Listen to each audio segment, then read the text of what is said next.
17 U.S.C. 107 federal law allows citizens to use copyrighted media for fair use. That is, criticism, news reporting, teaching, and parody.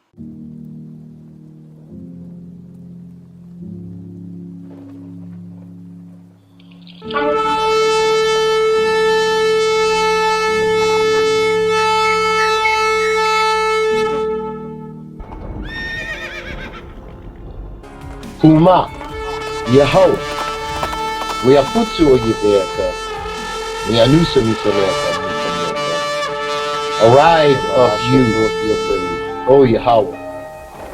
Kuma, let your enemies be scattered, and let those that hate thee flee from before thee. Let all of Yasharah, Yisrael, who love, worship, and praise Yahweh, give him thanks by saying hallelujah.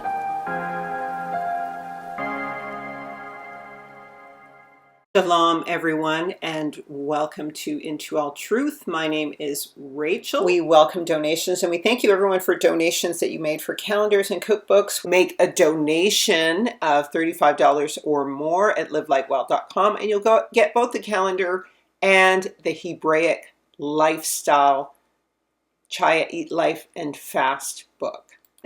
And I pray that as you listen to this study, that the Ruach HaKodesh will lead you into all truth and show you things to come.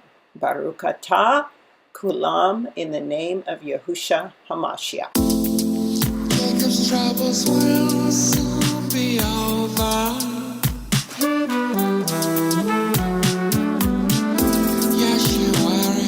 Power and glory, the King will soon return.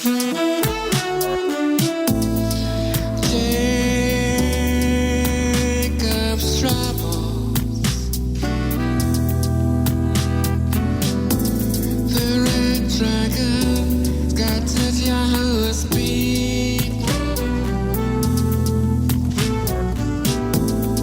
Israelites bones have been plundered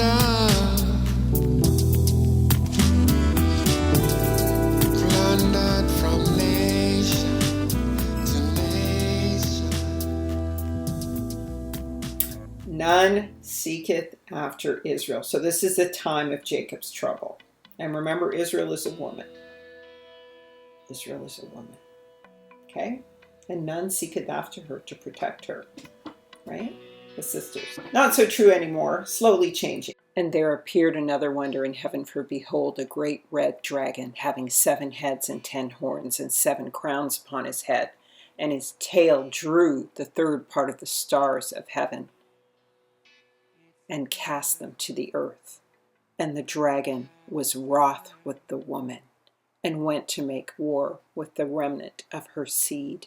We are about to dig in for a second time to Russia as a carpenter who doth seeketh after Israel, but to sharpen her for its own hands.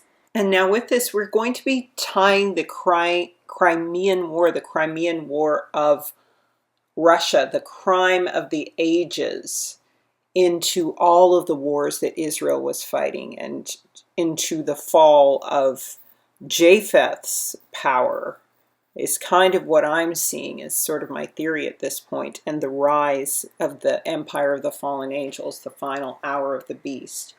And so we're going to see what kind of role Russia played in that, in assisting the woman and warring against her eventually, and how Russia becomes part of the open door and the return of Israel to the promised land. The reason why I wanted to do this video is because I've explored these scriptures on the invasion of the promised land and how it goes about. And there's a prophecy of how it takes place. In addition to that, there's also the prophecy of 4 carpenters repatriating Israel to their land. So the 4 carpenters, Zechariah 2. And I lifted up my eyes and looked, and behold, 4 horns. And I said to the angel that spoke with me, what are these? my Lord? And he said to me, these are the horns that have scattered Judah and Israel and Jerusalem. And the Lord showed me 4 artificers. And I said, what are these coming to do? And he said, these are the horns that scattered Judah, and they broke Israel into pieces, and none of them lifted up his head. And these are come forth to sharpen them for their hands, even the 4 horns, the nations that lifted up the horn against the land of Yahuwah to scatter it. And I lifted up my eyes, and I looked, and behold, a man in his hand with a measuring line. And I said to him, whither goest thou? And he said to me, to measure Jerusalem, to see what is the breadth of it, and what is the length of it. And behold, the angel that spoke with me stood by, and another angel went forth to meet him, and spoke to him, saying, run and speak to that man, saying, Jerusalem shall be fully inhabited by the reason of the abundance of men and cattle in the midst of her. And I will be to her, saith Yahuwah, a wall of fire round about, and I will be for a glory in the midst of her. Hallelujah. So you guys, that is the promise of the end of the scattering, the final regathering. An artificer is a skilled worker, a craftsperson, one that contrives, devises, or constructs something, a deceptive or devious person. So we often hear that these are the 4 carpenters. And so this is who they are: Africa, Iran, Russia, and China. So we already talked about the Medo-Persians, and we talked about Africa. And for those of you dealing with Africa, I have to, do a lot more justice to Africa, because I have to talk about the Midianites and the other nations there who are on the side of Israel and assisting Israel. So I am going to go into that, as well as with the world wars. So I may just combine that all together. But we've generally just gone over those who were the captors of Israel was the focus, okay? And we've already gone into, of course, the Medo-Persians, which includes Assyria and India, the descendants of Shem, and Shem mixed with Japheth. And so now we're going to go into Russia. Tartaria, Gog and Magog, okay? And so these are the nations that we're going to find both scattered Israel, and these are also the nations that are coming to what? What does it say? That come forth to sharpen them for their hands. By the same token, Russia is positioning itself to do exactly the same thing, because it has the largest portion of the Ish people, and it's very supportive of the Ish people.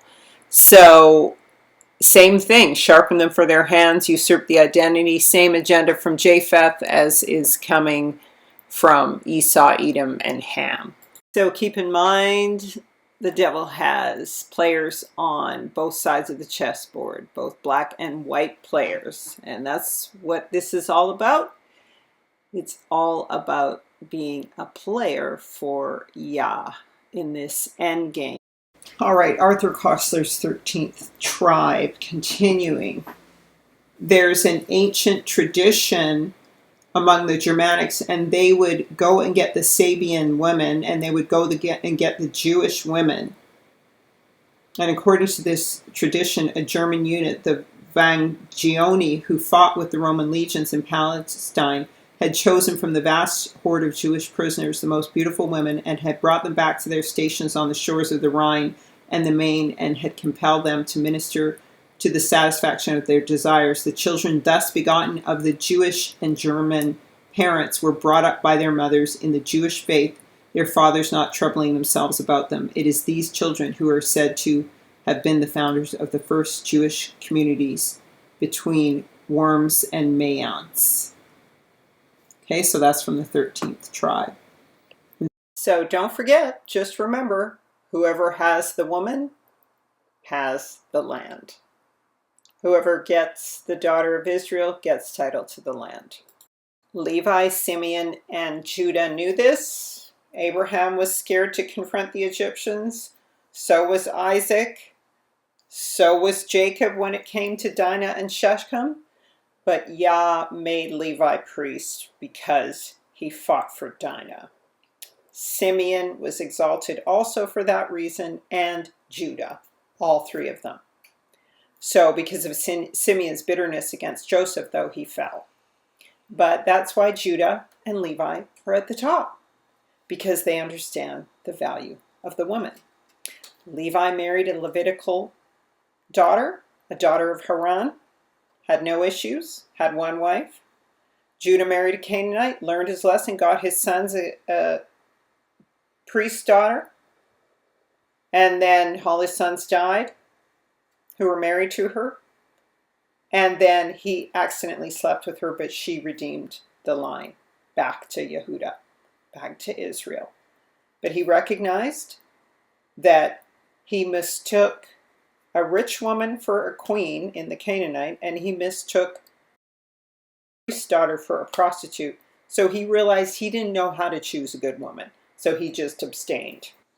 So praise Yah for the men of Israel who seek to redeem the women of Israel and the land, and have not mistaken the queen and priest for a prostitute.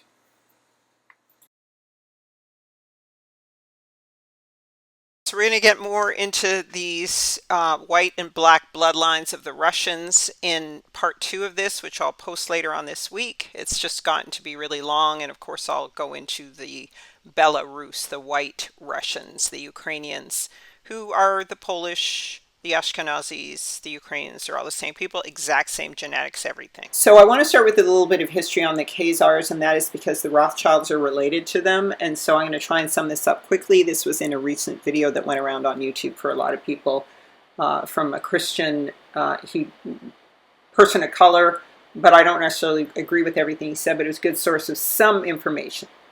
So anyway, speaking of the Rothschilds, because they tie into all of this, they're one of the 1% leading families. And they were descended from the Bacharach family, the suffix of that being Iraq. They were from Iraq, the moon city of the Babylonians, okay? And they changed their name to Sassoon, like the Sassanians. You see this brother in the background on the right. He is a Sassanian, and you see he's got that kind of large forehead. So the Rothschilds also changed their name to Aziza, and eventually to Rothschilds. But anyway, they control the global drug trade, and they're ranked number 7th by Interpol in terms of that. And their history is that they converted to Judaism, and Leo of the Khazar, the father of the Khazarians, plundered the temple and took the scroll and converted to Judaism. So my question is, if the grandfather of the Rothschilds has the actual scroll from the temple, why don't they cross-check the Dead Sea Scrolls against that and see if it's the same script and see if it says the same thing as the Talmud? Because he's got it, so they can just go and check that way. They don't need to do anything else. They don't need to go anywhere else. Okay, so we're going to go back to the Rothschilds a little later down the line. I just want to go back into a lot of history relating to the time of Rus and who the Russians and Khazars are. More of that bloodline. So we'll come back to this, but I just want to go into a little bit of history that we already covered. However, it's adding to that. And as I said, they're connected to the Sassoon bloodline. And at that point, they traveled to India and began the global drug trade and trafficking. So they got control of the opium trade, and that enabled them to control the world. In 1972, they migrated from Iraq, Baghdad to India and set up the Golden Triangle, okay? The cocaine triangle and opium drug trade. They call themselves crypto-Jews, all right, but privately they're Egyptians, Moroccans, Mongolians, and Turkish, and they're Horites from Mount Seir. And they also link to the Arabs. So crypto means that they outwardly say they're Jews, or Arabs, and then inwardly they're worshiping these other gods, Babylonian gods. They are related to Amalek. I'm just kind of summing this up. I'm not reading it straight through. Take a screenshot if you want to. They then set up the House of Saud in Saudi Arabia. Muhammad bin Solomon set it up, and then they masqueraded as Muslims. All right, but in reality, they were domain Jews. Okay, so that means, and they practiced sorcery. So that's Babylonianism. Set up the House of Saud in order to take over the oil market and supply in Saudi Arabia. And that's what the movie Lawrence of Arabia is all about. So domain Jews means that they were Zionists. That means they believed in the state of Israel, but not the nation. The people are the nation of Israel, okay? But Zionism is not spiritually based on the word. It is a state that is created and designed. So we know the true nation of Israel is those who came on slave ships. So once again, the Rothschilds are ranked 7 with Interpol for the drug trade. Why? Because in the 1850s, Rockefeller colonized India, and Rothschild's Sassoon family got the monopoly rights over the opium trade, which they used to destroy the Qing dynasty, the Canaan, the Qing dynasty. So Xi Jinping, the leader of China, is a descendant. Remember, if you see in the notes at the beginning, they say they're descended from the dragon people. Now notice how Qing sounds like king, right? The term, a Canaan term for a leader, Khan or king.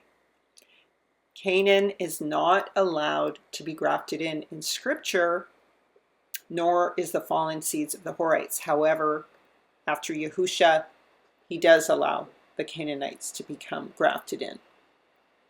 All right, the Ukraine and the Rothschilds own 85% of human trafficking. So these Iraqi Moon City people who are perpetrating as Hebrews and Jews used to build underground tunnels to traffic children through. And they were known as Marduk. That's like Marduk, Babylon. And they are connected to Genghis Khan and Vlad the Impaler. Vlad the Impaler. So that is Dracula. All right, and he's the father of the draconian system, which used to impale and eat children. Christopher Columbus was a Khazarian. Remember I said the Batu was ruler of the Huns? That's who they are, the Batu again. Okay, and the Scythian bloodline is their bloodline too. Okay, so the Scythians, and you can see up in the top right-hand corner as the Scyths, the Sake. So this is relating to sons of Isaac and Esau, and the Scythians. They are, see it says Ish Kuzay or Ashkenazi. Okay, so there's actually, so Ish means wife or married to Kuzay. And they're an ancient nomadic people living primarily in the region, this is in the top right corner of the slide here, known as Scythia, which today comprises the Eurasian steppes of Kazakhstan, okay, and the Ukraine, Volga, and the Siberian areas, okay? All right, so their bloodline is of Vlad the Impaler. The Batu ruled the Hun dynasty, and they used to practice this spirit cooking where you see, remember they were doing that in Hollywood a while back. Miss Abramovich woman, I don't know if I'm pronouncing her name properly, on the top of the slide there, all her spirit cooking, okay? And so this comes from the Ukrainians in Kiev, according to the Khazarian hypothesis. It goes back to a 6,000-year-old ritual, 6,000 BC, of spirit cooking. And it used to take place in Kiev, which is the name of one of their goddesses. All right, which deals with the transference of curses.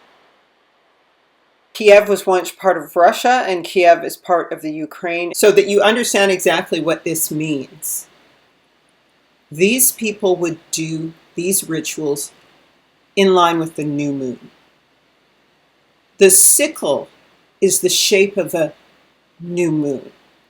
So these curses were dispatched and transferred at the new moon. And Zechariah proves, I turned and lifted up my eyes and looked, and behold, a flying sickle. And he said to me, what seest thou? And I said, a flying sickle, of the length of 20 cubits, and of the breadth of 10 cubits. And he said to me, this is the curse that goes forth over the face of the whole earth. So, this is how they dispatch these curses on the new moon. So if you're trying to line yourself up with a profane day and disobey the law, line up all your holy days with the new moon so that you can, catch these curses. So these Russian chronicles tend to rewrite the Bible a bit. And of course they start with the flood. And why? Because the enemy comes in like a flood. But we're going to deal with this other chronicle here.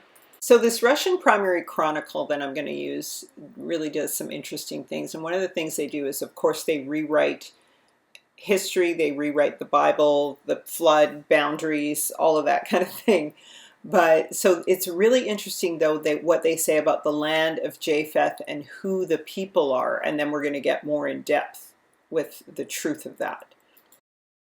So here's the land of Japheth. The land of Japheth. The share of Japheth lies Rus. In the share of Japheth lies Rus, Hud, and all the Gentiles. So it goes into them. All right. And so then it says the names of them: the Lachans, the Prussians, the Chud border on the Warangian Sea. The Warangians dwell on the shores of that same sea and extend eastward as far as the portion of Shem. They likewise live to the west beside the sea as the land of the English and the French. For the following nations are part of the race of Japheth: the Warangians, the Swedes, the Normans, the Godanders, the Russes, the English, the Spaniards, Italians, Romans, Germans, French, Phoenicians, Genoese, and their homes are situated in the northwest and adjoin the Hamitic tribes. See, they add themselves to his genealogy. Fallen angels add themselves to Japheth's genealogy, and we're going to see that. We already talked about the Khazarian conversion in the last episode, and so we talked a little bit more about it here. And then a little further down, as we said before, there was this time of the transition from the Ivanov or Japheth Empire, and even some of the Israelites were still in that area, over to the Khazar Empire.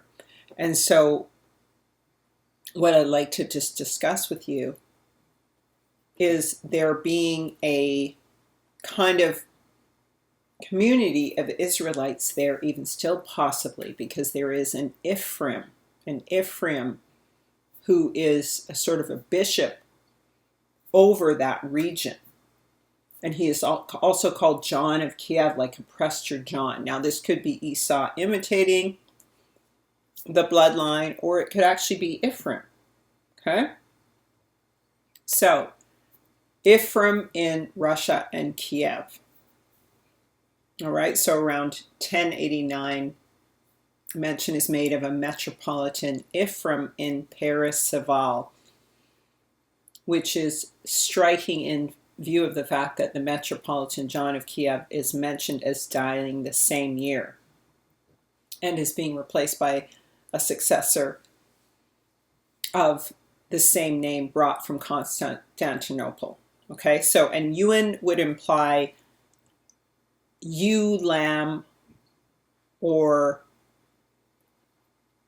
Uinoris would be U-Nor or Nors. So Northern Nors U or Nors like Noir U. So black ram or lamb or northern ram or lamb, okay? This is just what I'm kind of figuring. So here's a little bit more evidence to this. And this resource is coming out of the Russian Primary Chronicle. Okay, so that's coming out of the Russian Primary Chronicle. A little bit of a struggle to read it. It's kind of sketchy because it's translated. There's a Joachim here, Joachim, which is, there was a Jehoiakim in the tribe of Ephraim and Manasseh, okay, in scripture. So we don't know if this is them trying to imitate or what. But it said that he died in 1030 and designated as his successor as pupil Ephraim. Okay. But then some wealthy guy named Yaroslav disregarded Joachim's wishes and finally in 1036 appointed Luca a Khazarian Jew. So this is the beginning of the invasion of the Khazarians. To see which he held. So the See is the Holy See, which he held for 19 years. Keep in mind, this is the Orthodox Coptic or Christian church, okay? In 1099, however, after the death of his patron, Yaroslav Luka was accused of improper conduct, summoned to Kiev by the Metropolitan Ephraim, deprived of his see and thrown in prison, and he lay there for 3 years. So this is the possible Ephraim that there was there, and this is the Khazarian Jews taking over this priestly office in this time, the 1000s, 11th century. Okay, that's why I'm mentioning it. And so we mentioned before, after that, there was the Huns invaded, and that this was about approximately 150 years later, and there was a Prester in position there in Chernigov, and he resisted the Khan and the Khanzarians, okay, Khanzarians, who ruled the Mongolian Empire, and so he was slain by the Hun for not submitting to the Khan, okay, so there he is with all the other black icons, right? Could be Esau, could be Jacob, could be black Japheth, or any combination thereof. This is really interesting. All right, so Sar is a word used by the Somalians for a celebration they have, which means to cut off, to cut away, cut you off from being a nation. Septimus Severus, all right? And angel or Angian means angel seed of the earth, right? So the Romans, this is some history on who these people are. Okay, now remember, Japheth is the Celts, the Black Celts. They're not from Chaldea. They did go over there, but they're originally from North America, Japheth's land. The Celtic mountains are here. All right? But what does it say? The original people of Britain and Western Europe were brown-skinned and dark. This is often conflated with the Celts or Celts of Japheth, who found themselves there from North America and then mixed in identities. Japheth got the land of the Celts, according to Jubilees. It extends northerly to the north and extends to the mountains of Kelp towards the north, towards the Sea of Ma'uk, and it goes forth to the east of Gadir, Niagara Falls, before destroyed, as far as the region of the waters of the sea. So Celt would be the northern mountains, because Ma'uk would be this area here. Okay? So these are the northern mountains. And these mountains are called Celtic mountains. Celtic Peak, Celtic NE4. These are Celtic mountains. Okay? This is Japheth's land. All right. So let's go back to this history. So, the Romans adopted the name Germani for the Teutonic tribes from the Celts with whom they came in contact. So, the Teutonic are the Deuteronic Deuteronomy tribes. These are the tribes who I believe were descended from the northern kingdom. They were the Teutonic Knights, okay? And they had mixed in with Japheth and into the Celts, all right? And other people mixed in. So the Romans started calling these people, whatever they became after all these iterations, Germanes. Because remember, Israel was changing their name all the time because they were a byword everywhere they went. So they said, oh, we're Israel. Then they said, oh, we're Yehudi. Oh, we're Moors. Oh, we're Negroes. Now we're colored, byword. All right? And then anyone who stole their identity would just steal those identities. The interpretation of the original significance of the term Rus is to some extent complicated by its association with the name Warangian. Warangian. Okay, so V is W, right? Warangian. War angels. As already intimated, Warangian is used in earlier sections of the prose. This is, I guess, some book of history. As a generic term for the Germanic nations on the coast of the Baltic, including the Swedes, Gotlanders, English, and Russes.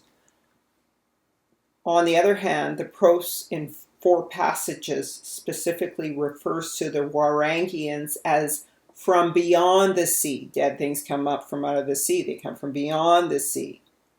And it may be concluded that those Warangians who migrated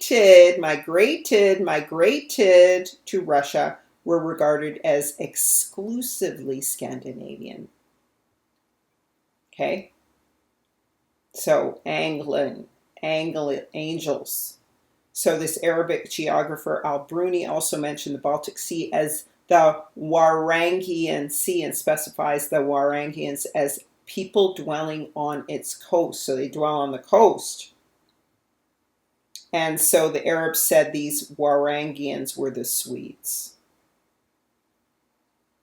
All right. The term Warangian was not known in Russia before the last half of the 10th century when it came into use there as applied to the Scandinavian warriors who took service from the Russian princes or Byzantine emperors and distinguished the latter from the old line of Scandinavian colonists who by 1000 must have been well Russified. Not crucified, Russified. So these Scandinavians come in and take over this Russian identity, become Russified, and they are descendants of the warring angels. Okay? Warangians. This is Russian Primary Chronicle. Okay, more on them. The Warangians. This was a name given by the Eastern Romans to Viking raiders. Now, the Vikings were originally Celtic and black, but again, identity theft, right? So Japheth is also having his identity stolen here at this particular point, because remember, they've already taken over in Britain. The Rothschilds took over during those Waterloo, right? So they've taken over the British Bank. And so they're warring with the last stronghold of Japheth, which is Russia. So they took over his Celtic identity. They took over his Viking identity. Now they're taking over his Roman identity. Okay? All right? Who were overwhelmingly ethnic Swedes. Swedish are known to be very blonde hair, blue eyes, very slanted Canaanites, probably. From Denmark and Norway between the 9th and 11th century, Varangians ruled the medieval state of Kievan Rus, settled among many territories of modern Belarus, that's Ukrainians, Russia and the Ukraine, and formed the Byzantine Warangian Guard, which later also included the Anglo-Saxons. So you see, they took over the identity. They took over even the Byzantinian identity, the Rus identity, the Viking identity, the Celtic identity, the Ephraimite identity, the Ivanov identity. So he took over Esau's identity, he took over the 10 tribes identity and Japheth's identity. Okay?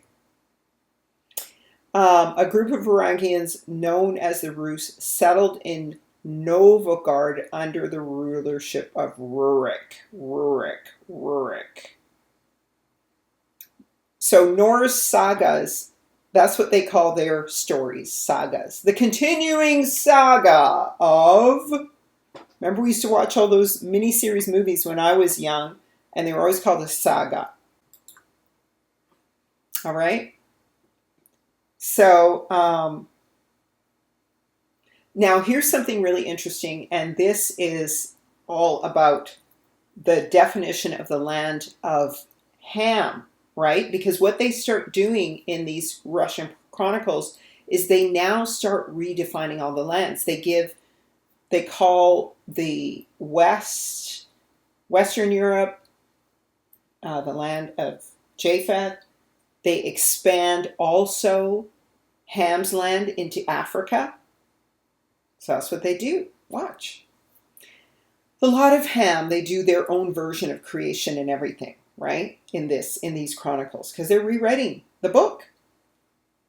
To the lot of Ham fell the southern region comprising Egypt, Ethiopia, towards India. Now, no, they're going to have some accuracies here. Satan mixes truth with a lie. The other two Ethiopia, out of which the red Ethiopian river flows to the eastward, the Thebad, Libya as far as Cyrene, Marmus, Syrtis, and other Libya, Numidia. So there's two Libyas. Right? So there's one in the east and one in the west. So they're showing you some stuff here while they're conflating them. Okay, and they're mixing. And Mauritania over and against the Cadiz among the regions of the Orient. Han, so Han is Japheth and Canaan, right? Also Cilicia, Lacedonia, Persia, so Persia, right?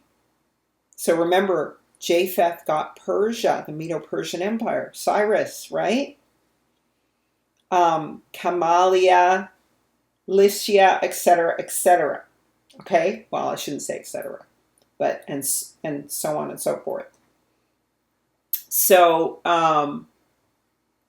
but it says, likewise, he conquered the islands of Sardinia, Crete, and on Cyprus, and the river Gihon called the Nile. The river Gihon is called the Nile.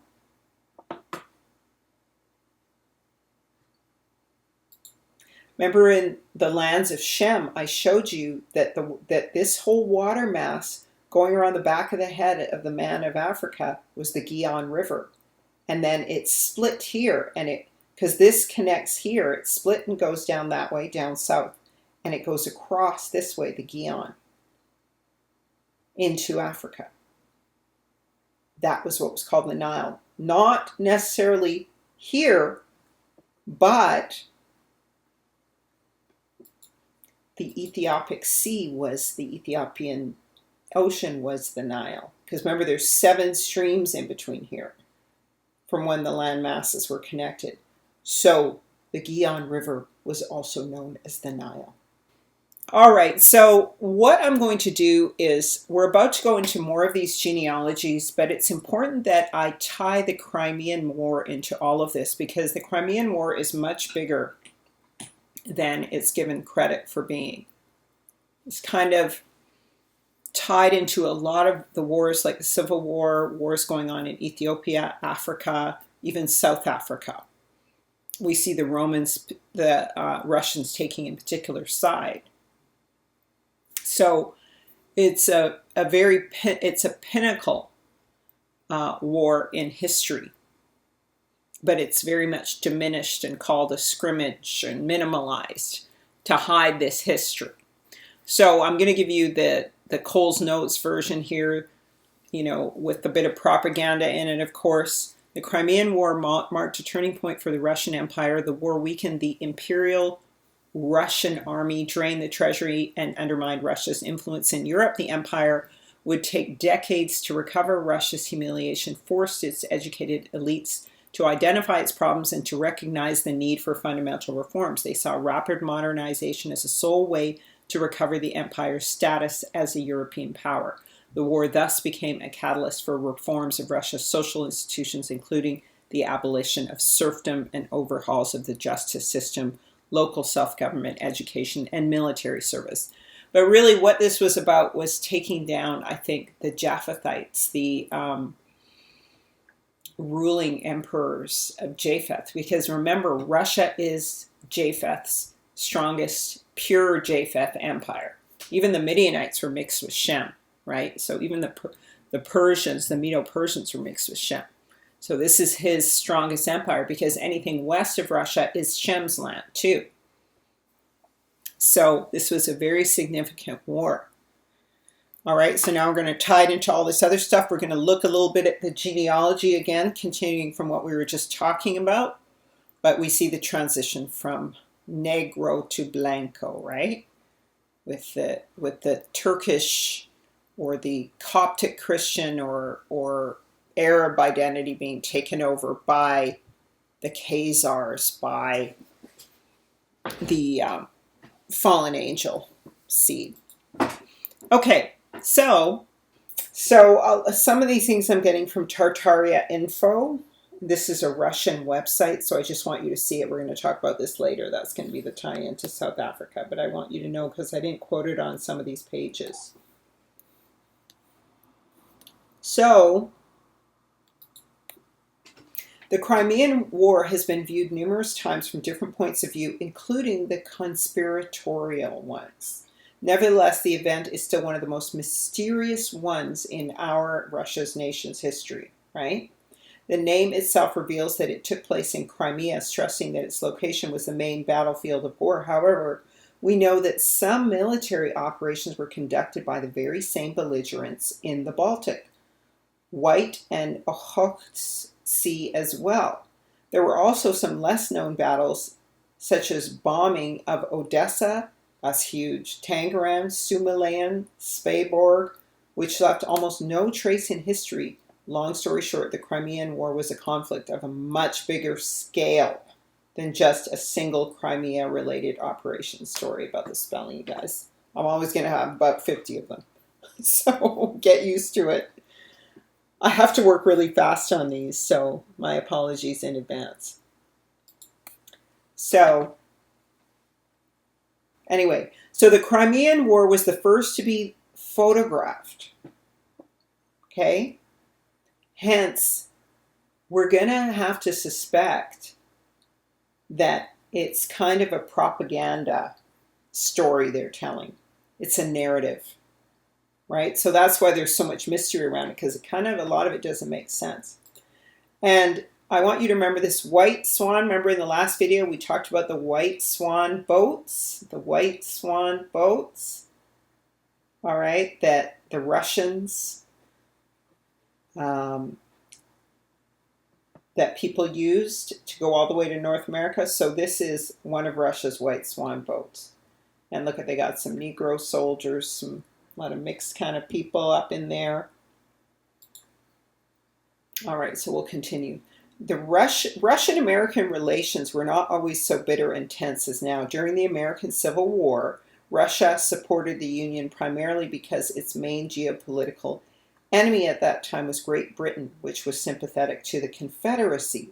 In addition, the U.S. and Russia had enjoyed good relations in the first half of the 19th century, even though they had very different political systems.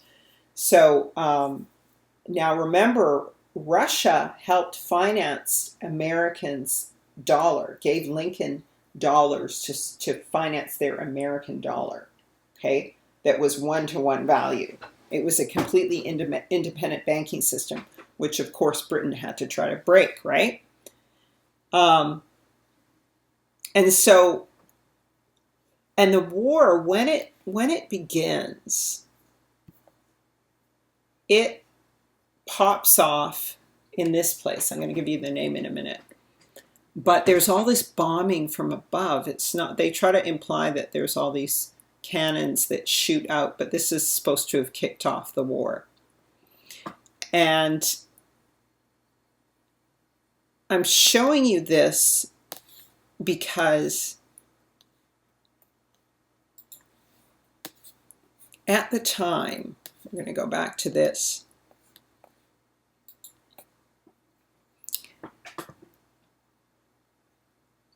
A lot of wars were fought around this time with military balloons. They were used by the French, however, during their war in Africa. So that's when they were in Algeria trying to secure Africa. The scramble for Africa had begun. The Austrians also used them in 1849, and it is said the Russians had them at the siege of Sebastopol. That was the image I showed you with the ships in the Crimean War. That was supposed to have kicked off the war, that they just went and bombed all these ships. And it talks about this particular balloon that was used by the French. And then it says the Americans also employed balloons during the Civil War a year later. So remember, we talk about the condition of the bombed out buildings in America. They look like they're like bombed from above. The American war balloons were comparatively small ones, inflated with hydrogen. The hydrogen was manufactured in a way that they describe in there. So here they are inflating these balloons in the American Civil War. Okay, so they can not only look down strategically, but they can drop bombs too. All right, and so we see some brothers and stuff working on some of the equipment for these balloons. And there's a story told of this brother who goes and gets this gunboat. He rescues it, but the strange term, and I showed this in the Wars video, Jake and the Civil Wars, and it talks about Robert Smalls, a pilot. Now, since when do you call... There are pilot ships, but you don't call someone a pilot. It just seemed fishy to me, who in May 1862 seized the CSS Planter from Charleston, South Carolina, and delivered her to the United States Navy. Robert Smalls' daring escape from slavery into the hands of the Union Navy put him on the path to a public... Okay, so we don't know what the narrative truly is, right? And this is how they used to gas them up, is on all of those things that you see, those projections out of all the buildings somehow would gas them up. And supposedly Zeppelin had factories in Russia. And so it talks about how the Russian military in 1863 was present. And you guys, really, when you see these black and white photos, check for Photoshop, because there's a lot of Photoshopping going on. They're just composite photos.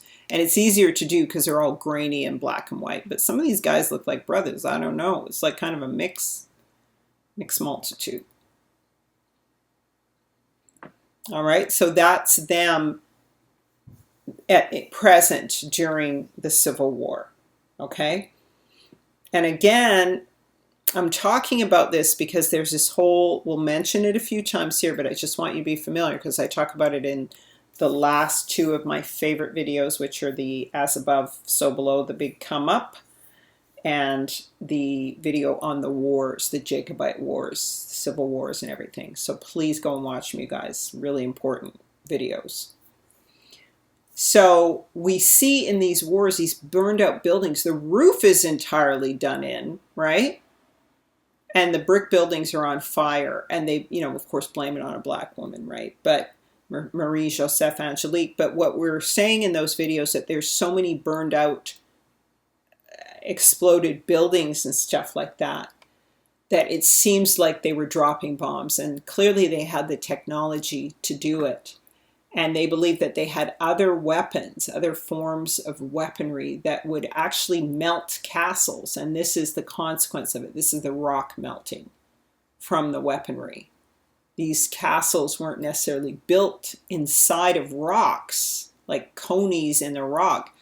The rock was melted by Yah as a judgment or by weaponry of some sort. Okay, so this is the theory people are putting out there. It could just be a narrative, so take it with a grain of salt. It's not scripture. So here again is another one of these big orphanage buildings or something being burned out, and all these black people running out with their children and everything, and there being warring and people trying to take people's kids. Look at them running after the children, right? These white men running after the children, trying to get them. See? So it's a little more going on than we know. A lot's going on. You know, the KKK origins are not just from, you know, Japheth, for example. They were coming from the fallen angels, and they're coming from Esau Edom, who was originally black, okay? And he's mixed in with everyone else, but he's still got his black players in the game. In Britain in October of 1865 in Pulaski, Albert Pike and Nathan Bedford was chosen or hired by a Rothschild agent, a man by the name of Judah Philip Benjamin, who was also a pedophile, to create the KKK. This is the Rothschilds family, okay? Judah Philip Benjamin was the Secretary of State in war for the Confederacy. It was in Nashville that Albert Pike and other Confederate generals met in 1867 to form a Southern statewide terrorist KKK, expanding the little project they had started 2 years before in Pulaski, Tennessee. He was then given Rothschild money to create it out of the annals of both the Khazarian Mafia in the Knights of the Golden Circle. Okay, both the Khazarian Mafia and, it should say, and the Knights of the Golden Circle. The organization he formed in Nashville designated Pike its chief judiciary officer and its golden dragon for Arkansas. And it was a few months after the end of the Civil War that had began on the 12th of April, 1861. So there was a direct correlation and need to create that for once the war ended, or to bring about the end of the war. Who knows? And then it says also in August 1871, Albert Pike wrote a letter to an Italian Illuminati member by the name of Giuseppe Mazzini, where he predicted World War III. Why? Because Esau lives by the sword. So they plan wars. And so this is just an indicator of where we are right now and the things that are going down right now. These guys were known to be Jews. Okay? Judah ben Israel was known to be a Jew. Okay? And you see he's mixed race. So, and they were also Eastern European. So this is how Russia ties in. So the Crimean War was a military conflict fought from 1853 to 1856, in which Russia lost to an alliance of France, the Ottoman Empire, so Taman is one of the sons of Esau, the United Kingdom, and Piedmont Sardinia. So that's like Spanish Russia-ish, Spanish Italy-ish. The immediate cause of the war involved the rights of Christian minorities in Palestine.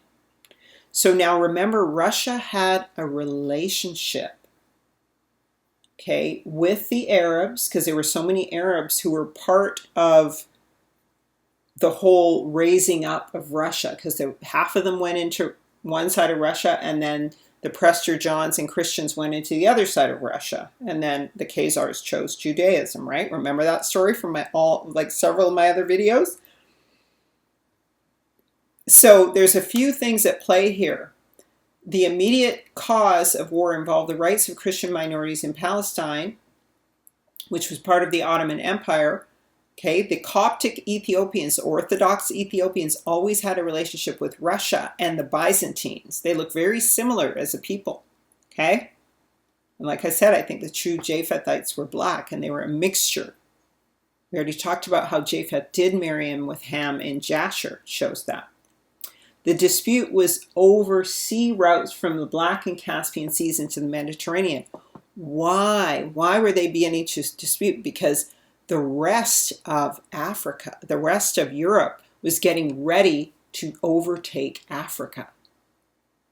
So these are Russian military. See how many chocolate folks are hanging out there?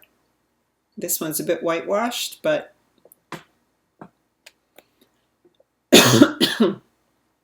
excuse me. So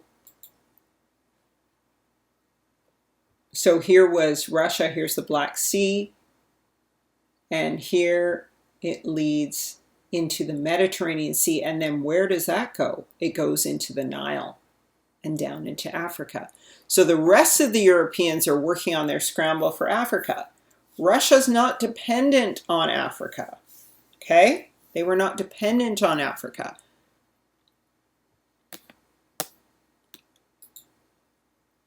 All right, it says the Crimean War, as well as other military clashes near the border of the Russian Empire that happened during the mid-19th century, had quite a tangible underpinning. Their target was currently forgotten, forbidden energy technologies, which continued to exist after some little-known global disaster. The Russian Empire was one of the most affected territories after that disaster. So when they talk about mud floods, the judgments of Yah, or these technologies they were using these balloons and everything. Various nations used this situation for their benefits and sent military formations to Russian territory. I will figuratively call them allied sources. So this is again from that Tartaria site I showed you guys, okay? That Russian site. Or the first international union. So they were a union of people confederate against Israel, even Russia. Russia managed to defend itself from the first union's attack. It was the time when the Crimean War happened. The rest of this war apparently sits well with all sides. So you see them. It's a real mixture kind of people, right? Some of them are looking Arabic and black and Japhetic and so on and so forth. So one of the wars that we already talked about that came up was this war that the Abyssinians had. Because one of the things they say about the Crimean War is that this war happened simultaneously at the same time. So what was happening was, here you have these Coptic Christian Russians, and the Ethiopians are also Coptic Christians.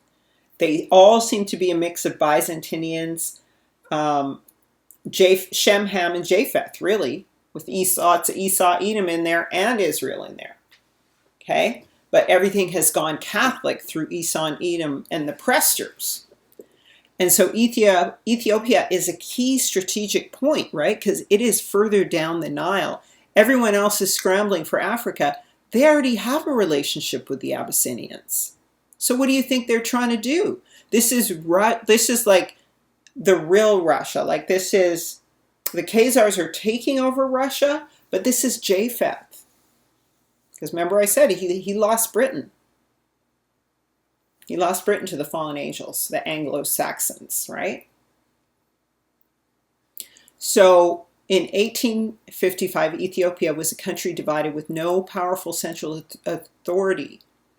This period, which began in 1769, was known in Amharic as Zemeni Mesafint, the age of princes. During this time, Ethiopian emperors were only figureheads ruling in the capacity of Gondar. Numerous noblemen held de facto power, and there was constant warfare among the noblemen over land and the authority to crown the emperor in the capital. Fighting ended when Emperor Tewodros, or Kassa, began a concerted effort to try to unite the country under his rule and end the decentralized Zemeni Mesafint. All right, and it says in 1855, come all the way down here, guys, Kassa defeated the last important ruler of the Zamana Mesafint, Damatkaswebe Haile Mariam of Tigray. 2 days later, Kassa Halu was crowned King of Kings of Ethiopia as Tewodros II at Webe's church by the Coptic metropolitan Abuna Salama. Okay, now he's then started fighting with the Arabs. The Arabs started fighting with him. The Arabs were allied with Britain. Russia already had a relationship with these guys. So they have a place in Africa because they got this relationship. All right, so what happened again in this war? Well, he wasn't getting any support from the British, who were supposed to be Catholics. The British are siding with the Muslim Islamists. Really? Why? Because they're really, what did we say before? The Arabs are the Rothschilds, right? They are the Sassoons or Sarsarians with Esau Edom. So he's thinking, oh, they're Christians like me. They're going to side with me. No way. They want control over that land. And so they wind up killing him because he supposedly holds hostages. You can go back and watch the video on the wars with the White House burning down. It goes more into this, but he writes a letter to Queen Victoria asking for military help. The letter remains unanswered after the lack of response. He's infuriated, and one of this British Council captains returns to Egypt, and it's looking that the British are signing with Egypt. So then he holds Captain Cameron hostage, and then that gives the British an excuse to go after him because it's in the press, right? And they were terribly defeated because they didn't have the automatic weaponry. And so his son was taken, and he, quote, committed suicide. That means they killed him. So you see how this relationship falls apart for Russia, right? In the scramble for Africa. And I'm thinking Russia, this is the fall of Japheth. Now, I just brought up Steve McQueen because he looks a lot like these guys. These guys I don't know any African Americans who have these kind of features. They have the skin color, but not these features. These guys be looking, not this guy maybe, this guy, but these two. The Ethiopians have a very peculiar look. They look Middle Eastern, they look African. There's some kind of a mix, and I think a lot of them are Black Japheth. Because what does it say? Japheth will dwell in the tents of Shem. Now, this is just my theory. Okay, but it kind of makes sense. Because this is the true Israel. What I always say, the true Israel, Jerusalem could either be at the center of earth, Mount Meru, or it could be the Azores, where Yah will smite the seven streams and where Shinar was, or it's in Ethiopia, like Tanzania, Kenya, Ethiopia, that region. Okay? So I just want you to see the similarity in faces and looks and bone structure. Okay? It's a slightly different kind of a face than you see among African Americans. All right, so the scramble for Africa was 1880 to 1913, and this is why it became significant for them. Many European powers had a well-established presence in Africa, including some with benign sounding terms such as interest or protectorate, but after the Berlin Conference of 1884-85, Africa was carved up and much of the continent were conquered as outright colonies. Even small nations such as Belgium and Portugal had vast African domains, like Belgium, right? They had Congo. But one notable European empire that had almost no presence in Africa was Russia, which was largely focused on expansion across Asia and to the Far East. Really? They had already been running Khazaria. They were being beaten back and beaten down into communism by the next two wars. But, so what we also see in the late 19th century, 1800s, right, is that, however, there is this Italo-Ethiopian war where this guy named Maximov serves as a volunteer with the Ethiopians against the Italians, arrives in Ethiopia as a Red Cross volunteer, and then he, not wanting to see a fellow Orthodox nation being conquered, led Maximov to join one of the feudal hosts raised by the Ethiopian nobility in response to the call from the Emperor Menelik. So this is Menelik here, okay, to resist the Italians. So what we start finding here now is that Russia starts doing these kind of secret wars, okay, where they provide resources. You may just think it's some random dude, Maximov, who's he? It's like, it does seem random, but then you find out he's in many places and he's a war correspondent. So he's doing communications warfare and military warfare. So he's acting as some kind of an emissary and support covertly. And you're going to see the Russians doing this a lot, like through second parties and stuff. Because they're not dependent on Africa as everyone else. They focus on their expansion into the east and, you know, all that kind of stuff. They already had it. Way I talk about. Anyway, so we come back to this. The corresponding events in South Africa happened later than the Crimean War for sure. So after that war with the Italians, Ethiopians and Italians, right, timeline-wise, we then have events in South Africa that happened later than the Crimean War. Again, this is from Tartaria Info. What could unite South Africa and the Russian Empire? It reminds me of an old song about the Transvaal Republic and the Boer War, which took place in South Africa at the end of the 19th century. So there's this folk song all about this that is very popular. See, when you write a song, everybody go and remember it. You can hide as much history as you want, but if somebody got a song, they're going to apparently they're going to remember it, right? So if you look at the whole 19th century and even the first decade of the 20th century, you'll see that it's full of odd military conflicts and weird natural disasters that were happening all over the world, probably except the Antarctic. So this is what we were talking about. Yah's judgment. See, these people don't really know Yah, so they, you know, are Elohim, so they think it's the aliens or the angels. They think that the angels are more powerful than Yah, right? Anyway, at this point, let's dive deeper into the Crimean War, particularly to extent historical evidences. Luckily for us, some digital archives haven't been censored yet, so we have a chance to see. So I showed you guys some of those images of the Crimean War and some of the soldiers and stuff and the towers they struck down. And you can go back and look for some of this stuff.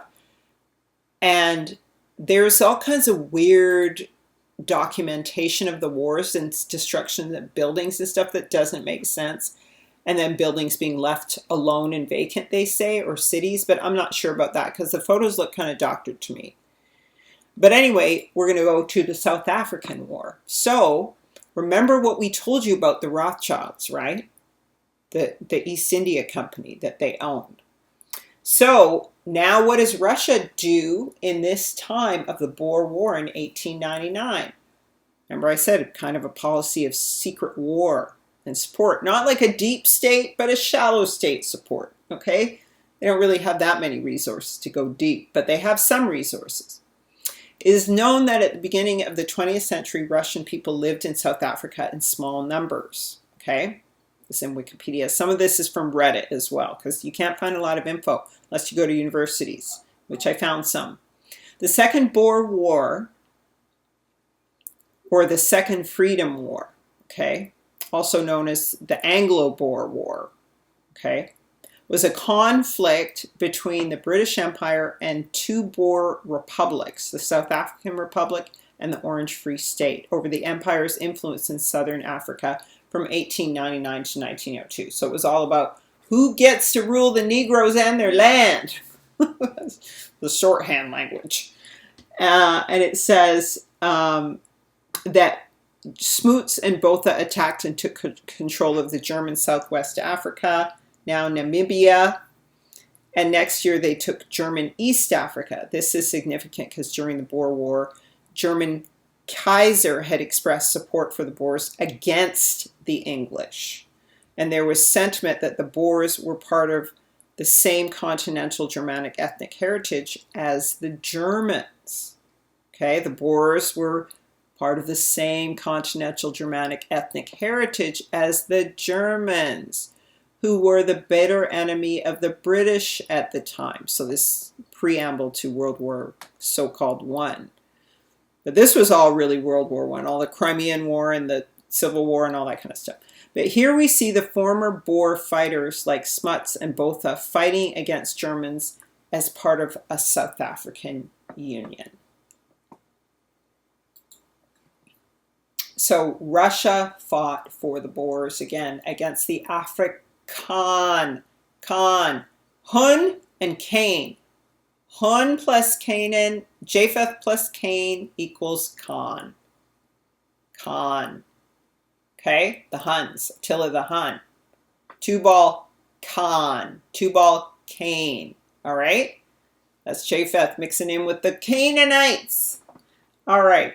So, again, this guy, Yevgeny Maximov, shows up in Russia. He's a military correspondent. He's a military guy, journalist, blah, blah, blah, blah. And he's like, the CIA does this. They got a war correspondent. They got a CIA guy, and they got to be getting all the information and staging things and doing all kinds of stuff. And, well, he's doing the same thing. Okay? There he is, playing his role. Spies. As a result, the Boer cause attracted thousands of volunteers from neutral countries. In other words, can we get in on carving up Africa? If we go against Britain, maybe we could get some of the tenderloin, something. Anyway, so as a result, the Boer cause attracted thousands of volunteers from neutral countries all over the world, including the German Empire, United States, Russia, and even some parts of the British Empire, such as Australia and Ireland. Okay, so these guys are all like, in Russia, the Boers were respected, and therefore the poet Galina wrote a poem, Boer and His Sons. Sounds kind of boring, the name. About the Transvaal in 1899. Transylvania. Who are these people? Can you say vampires, Transylvania? Can you say Vlad the Impaler, Transylvania? Then it was transformed into a Russian folk song called Transvaal, Transvaal, my country, you are all burning in flames. Very prophetic. That's what's going to happen. So, but Transvaal's official name was Zuid-Afrikaans Republic. Republic. Hence, Tsar. Cut them off from being a people. Cut them off from being a people. The nations have taken counsel against you. They have said, we will cut them off from being a people. Tsar. Zarangian.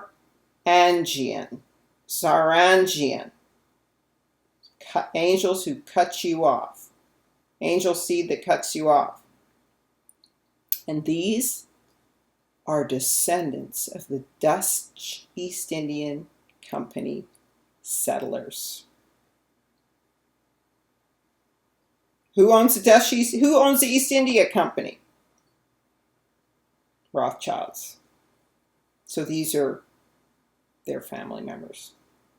And remember, if you watch my Q video, you'll see these are the same people who have the cane seed, the Q seed, right? And so what do we find? Who's this pretty lady? This is a Canadian model. You know I live in Canada. She got herself a butterfly on her throat. What does that mean? All right, so there's this Pavel Petrovich family, and apparently this is supposed to be Elon Musk's family, and his father is a white South African of Russian descent from Transvaal. The Muscovites, Elon Muscovite, and this is his Canadian mommy. Okay? Just thought I'd put her in there because she's Canadian. And these are the 70 shepherds. The 10% of the angels who rule the 70 nations, 7 of which are the fallen angel nations, the 7-nation army. I'm gonna run a 7-nation army. I don't know the lyrics, but you know what I'm talking about. 7-nation army, Septimus Severus. Let's cut them off from being a nation. 70 shepherds. Talked about it in the last video. That rule over the Gentiles. Okay? Next, we're going to go into more recent history, including the Battle of Cuerna Valley. But remember, another thing I want to say is that with this great reset, what is happening is that, so this is a book written by Charles Schwab, The Great Narrative, and it's all about narratives, stories waged in your mind. So there is the true narrative, which is Yah's narrative, and then there's all the other narratives, which are the ones of the enemy. And so the only way that you can line yourself up to succeed is by lining yourself up with the word.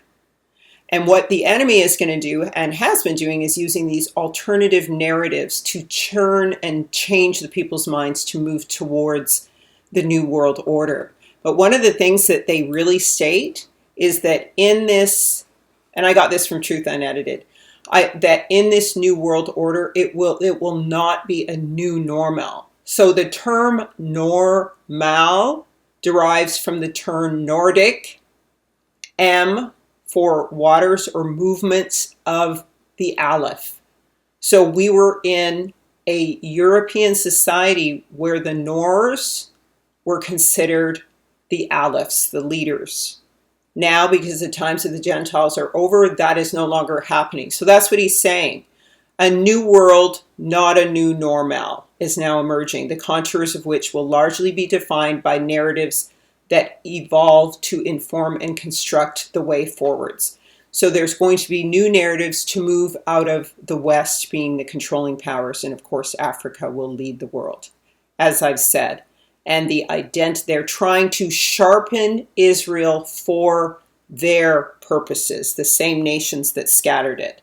And so this is what this agenda is about, that he's written about in the Great Narrative. This is the narrative of the Antichrist. Now remember also that all of the men who started communism in Russia were Jews. And Lenin in particular was a Ukrainian Jew. All right? So keep that in mind, that it's the Hegelian dialectic, two sides playing each other off.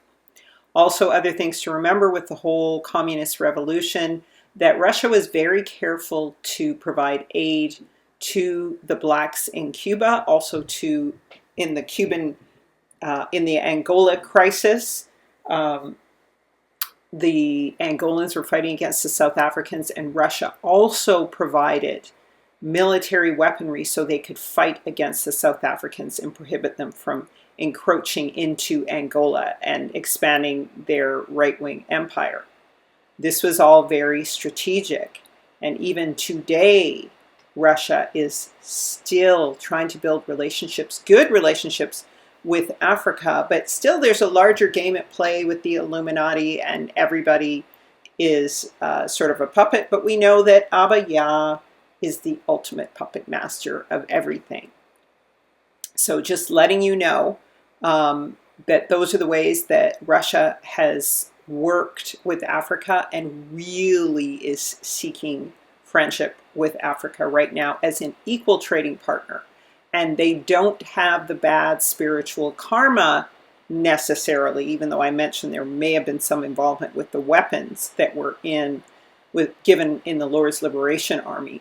They're probably the cleanest nation, because Yah says he's going to judge every nation that has exploited Israel. And so they're probably the most hands-off, but they still, they got a little bit of dirt on their hands.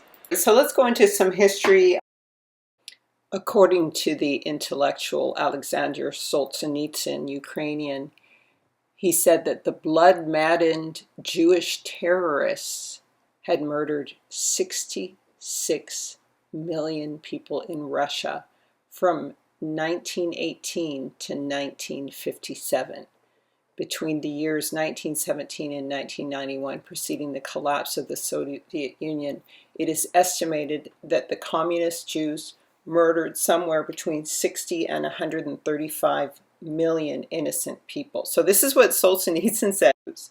The Ukrainians and the Russians and the Khazars all have the same genetics, and the Germans and the Dutch. So these are all the same people. And anyway, after that, Solzhenitsyn begins, when he's released from prison, he pushes towards Russian Orthodoxy and supporting a lot more government things once he's released from prison. So it's kind of interesting once you start to consider that these are not the original, they're mixed in with the Gentile nations, but this seems to be the children of the fallen at this point, especially because Waterloo, as I've said before, and I keep mentioning Waterloo, was when Britain was taken from Japheth. And that was when the Rothschilds took over there. And so then they went to war against Russia, which was the final stronghold of Japheth. So it's interesting to consider. And what we find after the Russians take over, the Khazars take over with communism, what do we find? What's going on? What do we find? According to the Central Intelligence Agency, CIA, these are all the populations that are moved out. I told you over 60 some 100,000 or million or whatever, 66 million people are massacred. This is what is left over. The present population of Dagestan, estimated from 800,000 to 1 million, is inhabited by 20 to 25 ethnic groups, most important of which include Muslims, Caucasian, Muslims, Mongolian, Caucasian, Muslims, Mongolian. They're talking about Turkey. They mention some Jews. We don't know what kind of Jews these are. They might, Gortsky. Well, G-O-R, it's probably Gar. So probably the Ashkenazi Jews. So where did all those chocolate folks go? We don't know. Well, they got massacred. Why? Because Israel is going to be cut off from being a people. We will cut you off. Right? They got massacred. What is Russia's history with the Pan-African state? Typically, Russia has looked for other nations to join a communist alliance. So we have an article which is not very pro-Jamaican or pro-socialist. But here we have Russia taking part in the politics in the 1970s in Jamaica. And this is why Jamaica is currently a ghetto now, not because of the Russians, but because two parties popped up. There was the PMP, the People's National Party, and the Jamaican Labour Party, which both have their roots in the trade union movement. And then the JLP wound up being supported by the CIA, which is why you have all this guns and drug money and everything going on. What typically America does is it pours drugs and corruption into the nation and arms the gangsters against the revolutionary people, and that's what creates destabilization. So that's what they did in the 1970s, the CIA in America, in opposition to what Russia was trying to do, because what it says here is that the JLP notoriously using CIA money given in response to Cuban overtures to the PNP. By the time of the bloody 1980 election, a situation arose whereby voting for a particular party, depending on where you lived, was mandatory through fear. There's another good article from the University of Illinois on the International Reggae, Democratic Socialism, and the Secularization of Rastafarian Movement, which is kind of interesting because it really did start as a Hebrew movement. And so this is quite a good article if you want to look it up. But some of the things it talks about is from the 1972 to the 1980s.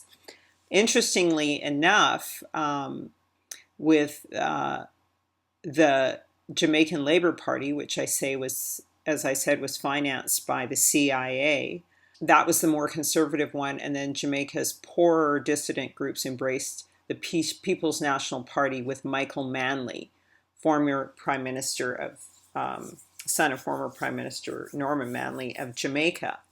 And this power movement, this was supported by Russia and Cuba, because Cuba was inviting all of the West Indies into a communist movement.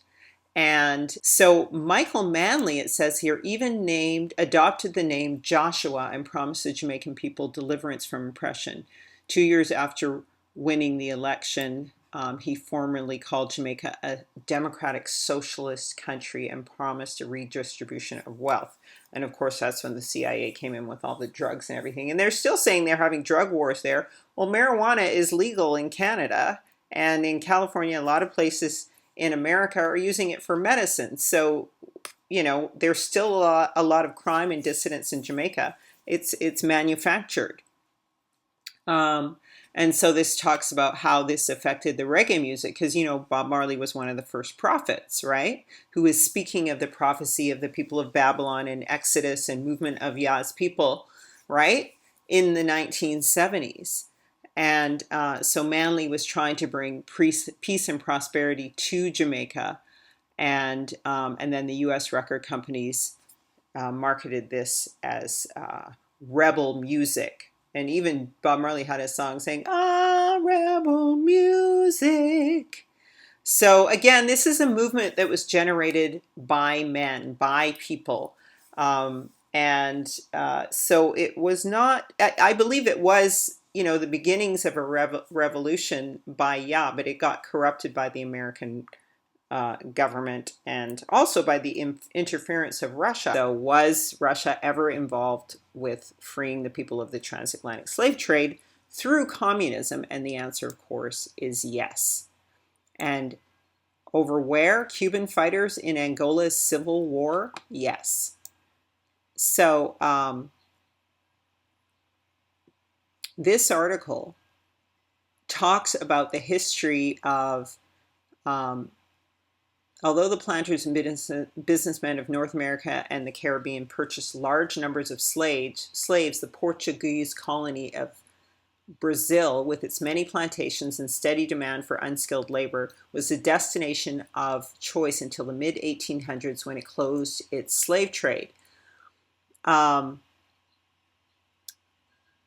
So then the many more natives of Angola were shipped in chains to the trade markets of the New World. Now, of course, in the 1880s, European treaties recognized and defined the boundaries of Portugal's colonial claim to Angola. Thereafter, the Portuguese began colonizing in earnest, building railroads, cities, seaports, launching a program of westernization to develop the country's economy. Their methods were often brutal. And of course, we know that the Portuguese Jews moved the Portuguese Hebrews. It's complicated, right? The Edomites moved the Israelites to Africa to enslave them, to sell them into slavery, and to disperse them throughout the earth. And so by the 20s, there were labor camps in Angola, coffee and cotton plantations. And then by the time, and there was a military dictatorship that drew a tighter noose around the neck of the Angolans. And then in the 50s, a leftist guerrilla group called the People's Movement for the Liberation of Angola, so this is again, was founded by members of the Portuguese Communist Party with backing by Eastern Bloc countries. So here is the Cuban-Angola War and Russia's participation in the liberation of the Angolan Hebrews. And then a second faction was formed, aided by the United States, and that was the National Front for the Liberation of Angola, aided by the United States. So again, we have, just like in Jamaica, we have the two factions. We have Russia, just like we do over the entire earth. We have Russia versus the U.S., and by 1961, an anti-colonial war of resistance driven by oppressed workers of coffee and cotton fields had broken out and spread quickly, and then other groups emerged. So this gets a little complicated in here, but the long story short is, after 13 years of bitter fighting, what in what became known as the War of Independence, 3 groups agreed to a cessation of hostilities, and they achieved their independence following a bloodless coup in Portugal that made an end to the nation's involvement in the African colonies. So now, because of their unity in Angola here, then Portugal lost their power. So now we move forwards in time, and there's more interference. And what happens is that South Africa now, with the support of UNITA, so this is again a Western capitalist-based agenda, tries to come in and take over Angola, enslave Angola. And this is known as the Angolan Civil War. Of course, they're creating the Civil War themselves, divide and conquer. And so this is all played out on the Cold War stage, and it's one of the longest, bloodiest modern-day conflicts involving the Soviet Union, Cuba, and other communist parties supported by MPLA, while the United States, unwilling to allow a communist government to stand and eager to protect its petroleum interests, again, money, provided arms and advisors as well as 32 million to UNITA and the FNLA. So this is now the South African, very racist military. And the CIA even flew tens of thousands of sanitized foreign-made rifles, mortars, small rockets, and military training personnel to Angola. August 1975, prior to the South African invasion of Angola, Fidel Castro ordered the establishment of 4 military missions, centers for revolutionary instruction in Angola, to train the MPLA and FPLA fighters. So to train the socialist, local people-run parties, okay? And so in October, they attempted to repel the South African Boer advance, and the Cuban troops entered into combat with South Africa, in the largest power on the continent, and Zaire, and the richest and best armed of Europe's and the United States African puppet regimes. Castro was familiar with the MPLA since the 50s and 60s when he came to power in Cuba. And he said, either we sit idle and South Africa will take over Angola, or we will make our effort to help. And that was the moment. On November 5th, they sent the first military unit to Angola to fight against South African troops. And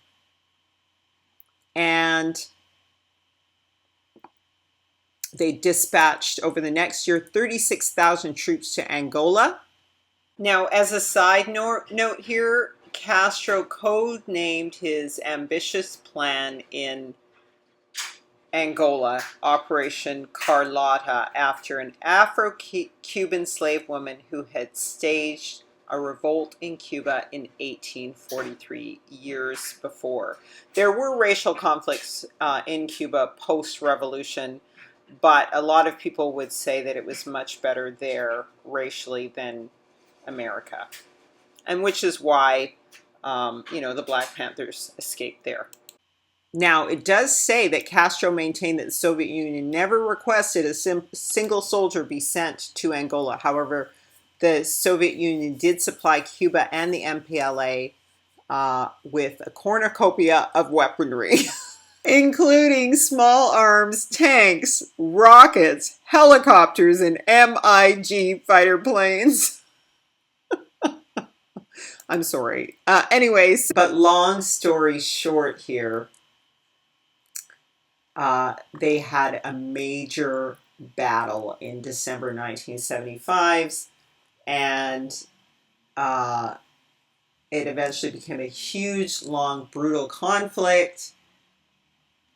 And of course, there was the whole Vietnam thing was going on with America. It says, meanwhile, the Soviet Union stepped up its delivery of arms and munitions beginning in 75. The Cuban and FAPLA troops buoyed by massive Soviet military aid expelled the FNLA, that's the Zairean South African forces from Angola, and drove the South African Army and its United Allies from Laduna back to the border of Southwest Africa, and the last Unita stronghold in the country fell to the leftist army in March. Now they used fighter planes. There was a lot of bombs dropped. Like it was a full-on war, and quiet reigned briefly as Fidel Castro met with MPLA leader Agostinho Neto to discuss Cuba's withdrawal of its 36,000 troops.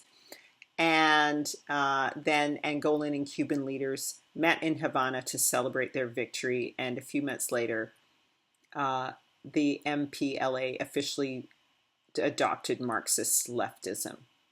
So that's what Russia and Cuba did for the Hebrews in Angola.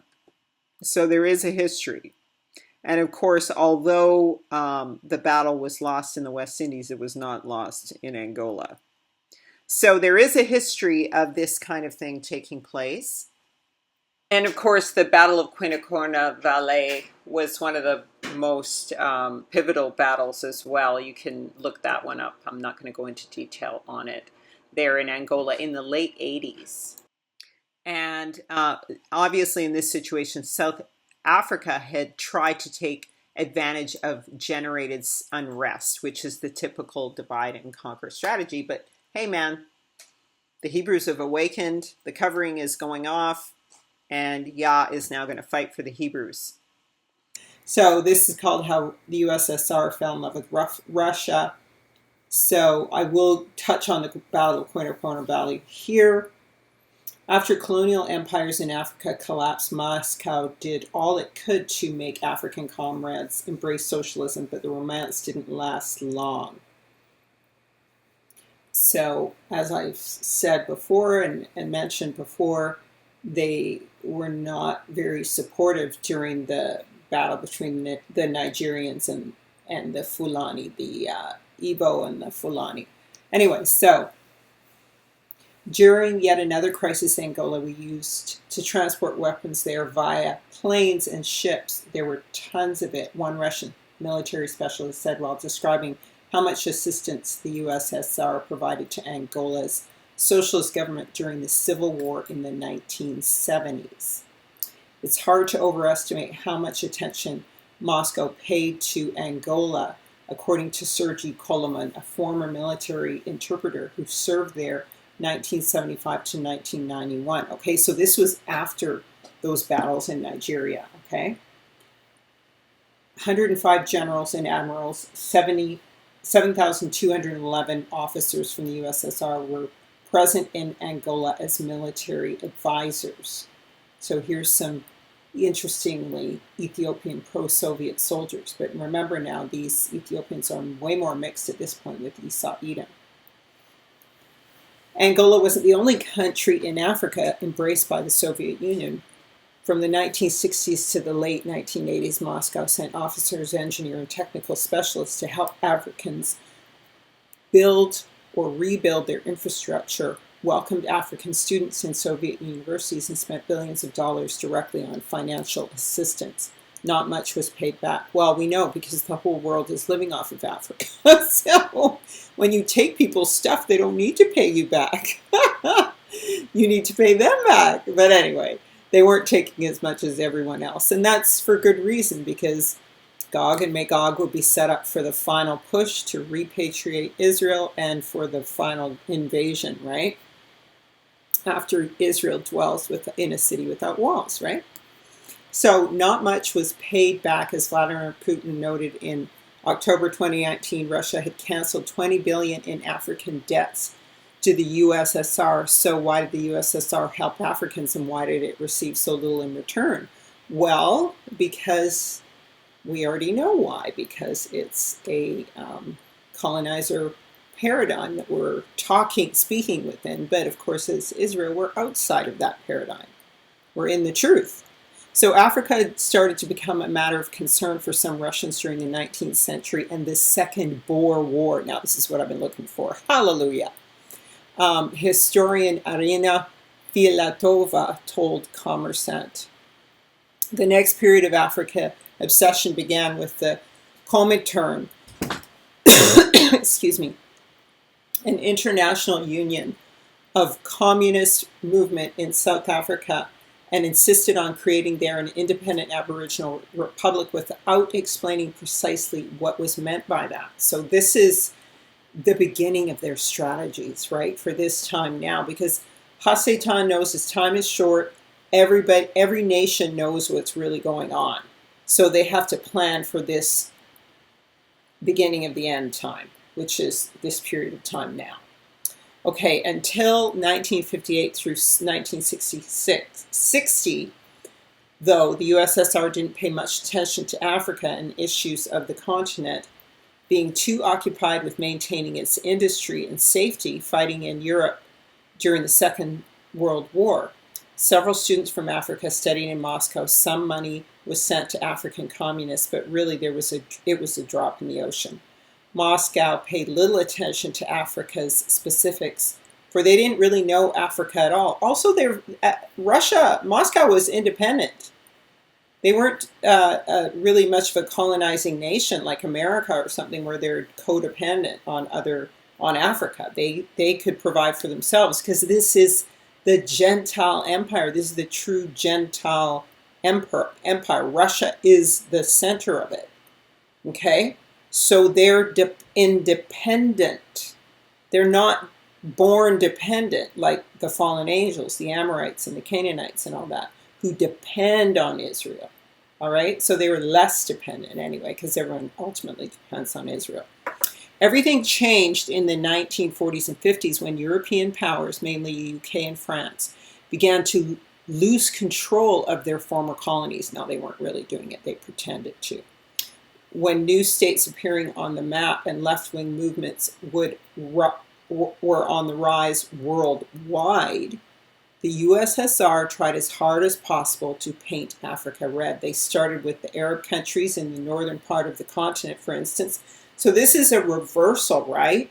Because they were supporting, the Tsar was supporting Catholicism and Christianity, and that would have lined up, remember, with Ethiopia, right? And their agenda during the Crimean War should have lined up with Britain, but it didn't, because the Ottomans were lining up with Britain and France. And France, remember, was embroiled in wars in Algeria. So they were taking over Africa. The key was the scramble for Africa. And they wanted to keep Russia out of that, right? So now Russia's siding, at this point, with the Arabs, okay? So they've changed their tune. One of the USSR, so for instance, Gamal Abdel Nasser of Egypt, 1956 to 70, was one of the USSR's best friends and enjoyed Moscow's support during Arab conflicts with Israel. Egypt was the first African country with which the USSR signed a trade treaty, followed by Tunisia, then Morocco, Ghana, Ethiopia, and Guinea. Okay, this is really strategic. So that's the north, that's the west, that's the southwest, and this is the east, Central Africa, and then, of course, Guinea. All right. Later, the USSR showed its enthusiasm for working in sub-Saharan Africa as well. Nikita Khrushchev, Soviet leader in 1953 to 64, used a speech to call for colonial African independence and welcomed the decolonization process. The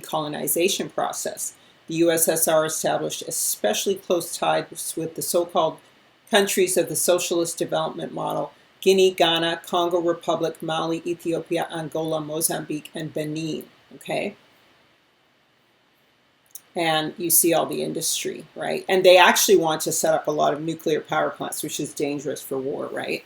In prophecy, it talks about how they have to pick up all these bodies and label them after the Great War, when Yahusha comes to rule, because there's nuclear stuff everywhere. Alexei Salinikov, a high-ranking KGB officer, recalled Khrushchev saying, "We are basically selling communism to Africa, but in fact we have to pay the Africans to buy it." Khrushchev meant that most Africans were not ready to embrace communist ideas without serious economic assistance. Everything worked just as Marx predicted. Economy defines politics. The Soviets signed cooperation treaties with 37 African countries and participated in building some 600 enterprises, factories, and plants. Among them, for instance, are the Aswan Dam. Oh my gosh, I didn't know they helped build the Aswan Dam. Crucial for Egypt's agriculture and energy supply. The Kamada hydroelectric dam, which provides most of Angola's electricity plants in Congo and Nigeria, and other major infrastructure projects across the continent. So you see again there this alliance with Ethiopia, because Ethiopia controls the Aswan Dam. Okay, so then if they control Ethiopia with the Aswan Dam, they're controlling Egypt, because Egypt is always disputing with Ethiopia over the Aswan Dam, and America is always siding with Egypt. You see where I go on this? Anyway, also the USSR provided many of its African clients with financial credits and sometimes with selfless financial assistance. Later, such generosity would become an object of criticism, as it really didn't help much, as it turned out. So, it's the same old colonialist trick. Them a lie. Them too damn lie. Anyway, so Soviet military advisors participated in African wars unofficially, so trying not to appear to be doing a proxy war to kick off a world war, right? Their work was classified. They played an important role in at least 3 wars, okay? The Angolan Civil War, where the USSR supported the left-wing People's Movement for the Liberation of Angola. So we talked about that one. And the Mozambique Civil War, where Moscow also sided with left-wingers. The Ogaden War between Ethiopia and Somalia. This was a tricky one. Moscow had to choose between 2 officially pro-socialist states that clashed over the region of Ogaden in East Africa. The Soviets preferred Ethiopia, which forced the Somalis to side with the Americans. Okay, so the Somalians are Edomites, like real Edomites and Ishmaelites, okay? The Ethiopians are kind of a mix of both. In each of these wars, African countries were basically a chessboard where Moscow and Washington supported different parties, and the business was deeply secret. No one sent the Soviet army there, explained Sergei Kolomin. But our advisors and our specialists, paramedics, pilots, all were there. The military help was palpable, and the pro-Soviet side won each of these conflicts. Okay. So they decided now here to set up Soviet African elites from 94 through 91, and then they had over 60,000 Africans studying in the USSR, and a lot of them went to the People's Friendship University in Moscow, named after Patrice Lumumba, the pro-Soviet Congo leader killed in 1960. There were some scandals, but they were generally quite welcoming, so there's some control going on there, right? It says, this is what they call smart, right? Most Soviet people were friendly to us. They even invited us to their houses. Some of us even married Soviet women. So when guys, I got to just repeat this over and over again, and please, my brothers, share this with your brothers. The woman you marry depends on the land you inherit. Is attached to the land you inherit. Because the woman is the land. The woman is the earth. Heaven is the man. The man is the waters above. The woman is the waters below. Heaven is the man. Heaven's above. The woman is the earth below. So when you don't marry of the daughters of Israel, you are now going to inherit another nation. Now during the scattering, that's okay because you were cut off. And also, this was the plan for you to take over the entire world. According to Deuteronomy, the nations are divided according to the number of the sons of Israel. So you take over their land that way. But it also means you lose your land. And if they take your woman, they take your land. So that's why I say, if you look at the pictures of the Ethiopians, like I've said, I believe a lot of them are black Japhethites. So they have the land because they have your women. That's how it works. Don't be silly anymore. Anyway, so they're all celebrating. Oh, we even married. Some of us were even allowed to marry. They should put that there.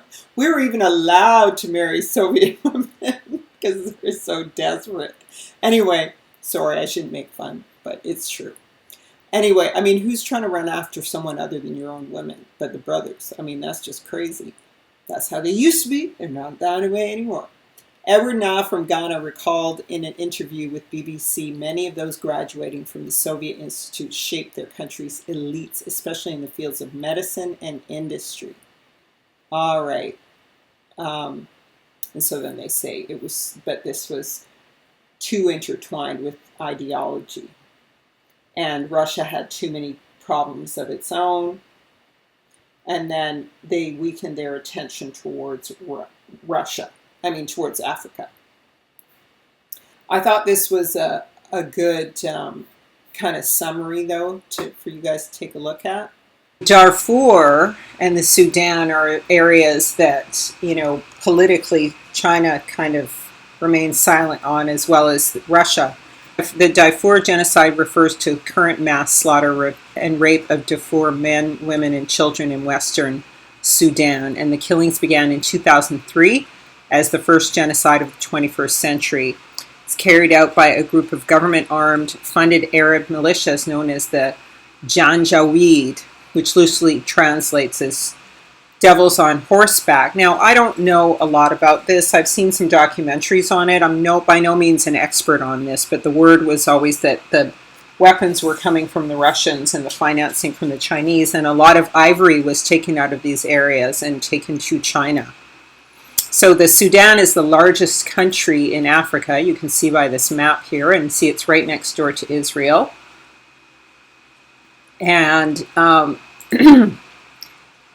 one of the figures moving around there whose influence seems to have died down is Joseph Kony of the Lord's Resistance Army, who's been practicing in more the southern region a lot of violence against men and women and children, and setting up these armies of children and sending them through this extreme trauma and child sex slavery, and forcing children to participate in hostilities was something that Kony was known to have practiced. And now the word is that he's no longer really a threat. He's kind of died down.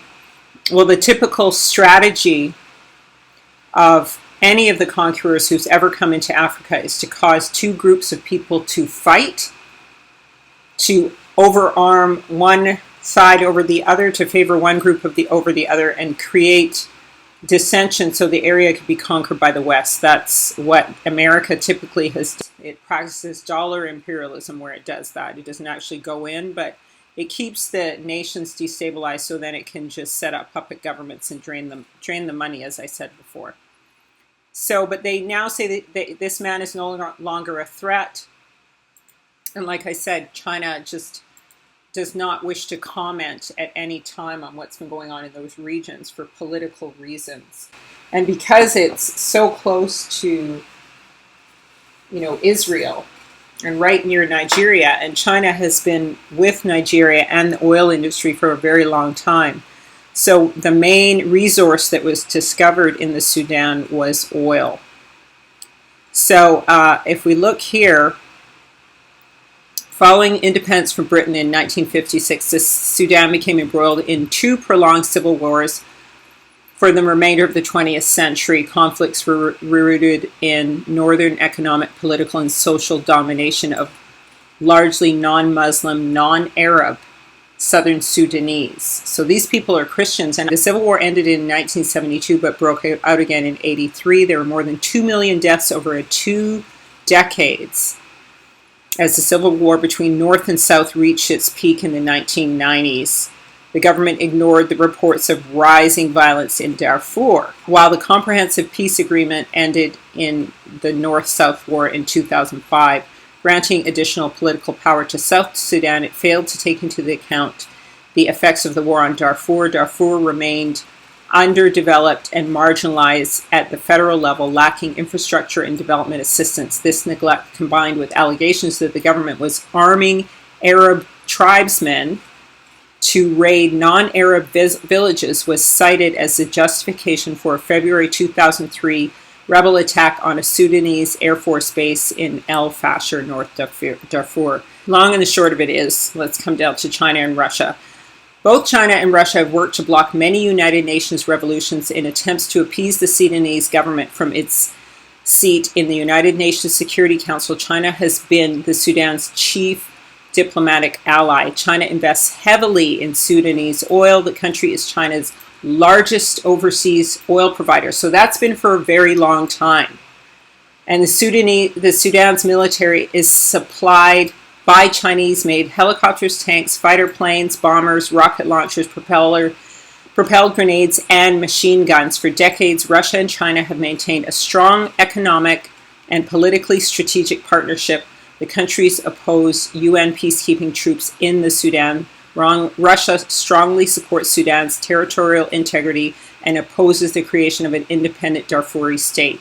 Also, Russia is Sudan's strongest investment partner and political ally in Europe. Russia considers Sudan an important global ally in the African continent. So you see how the destabilization has benefited Russia and China there. The 10 horns which thou sawest upon the beast, these shall hate the whore, and shall make her desolate and naked, and shall eat her flesh, and burn her with fire. For Yah hath put in their hearts to fulfill his will, and to agree, and give their kingdom unto the beast, until the words of Yahuwah be fulfilled. The woman which thou sawest in that great city, which reigneth over the kings of the earth. So that's Babylon. Revelation 17:12 says, 10 horns you saw are 10 kings who have not yet received a kingdom, but will receive 1 hour of authority as kings along with the beast. So what is that 1 hour? How do we measure it? These are the next 10 kings that pop up after Israel is repatriated back to the land. Okay? And they're dwelling in a city without walls comfortably. And it says here, the word of Yahuwah came to me, saying, Son of man, set thy face against Gog and the land of Magog, Ros. So the Russians, prince of Meshach and Tubal, and say to him, Thus saith Yahuwah Sabaoth, Behold, I am against thee, Ros, prince of Meshach and Tubal. I will gather thee and all thine host and horsemen, and all wearing breastplates, with a great multitude, shields and helmets and swords, Persians and Ethiopians and Libyans, all with helmets and shields, Gomer and all belonging to him, the house of Togarmah from the end of the north, all belonging to him, and many nations with him. Okay, so basically, this is who will be among the 10 nations. Now, after this scripture, there's various other people like Tarshish and some other groups who say, have you come to take a spoil? So this is what I mean. There's two sides to this story. So there are Gentiles and there are Shemites and stuff who are all on another side. And I believe probably the Egyptians and the Elamites. All right. And Tarshish, all on the side of Israel. Okay. So this is what I mean. It's like, see, these Ethiopians and Libyans are black, right? So what I'm saying is that, like I said, Satan plays both colors on the chessboard, and so does Yah, but Yah's fixed the game. So don't buy this one-size-fits-all thing that, unthinking people are trying to sell you, because it's just too easy and too simple. And Yah looks at the spirit. Now, the seed is the seed. And the Adamic image is the Adamic image. We're not going to play around with that. Israel is Israel. But nonetheless, there's everybody else. And so he's, Esau is going to look just like Israel too. So it comes down to the spirit. And so notice once again that the different translations, I want you to remember that the King James says to cast out the horn of the Gentiles, which lifted up their horn over the land of Judah to scatter it. That's what these 4 carpenters are coming to do. But this one says these are the very same ones who scattered Judah, the 4 artificers, the 4 secret society masons. Okay? So, and those are the ones I talked about, the Persians, the Assyrians, the Tartarians, the Huns, the Arabs, the Edomites. They all kind of worked together. And of course, part of that was even some of the, the Edomites working through the Ethiopians, and the Ethiopians were also Israel. Israel was mixed into all of these groups, and there was a transition. So, in this translation, it says, these are the horns that scattered Judah and broke Israel in pieces, and none of them lifted up his head. And these are come forth to sharpen them for their hands. Even the 4 horns that the nations that lifted up the horn against the land of Yehudah to scatter it. So these nations who are coming are the enemy. And they're trying to sharpen Israel for their own use, for their own hand. And the scripture says that they will exalt themselves to fulfill the vision, but they shall fail. And so all of this will result in the second Exodus. Let's look at some of the military bases and how they're set up right now currently in Africa to see where the alliances fall against America.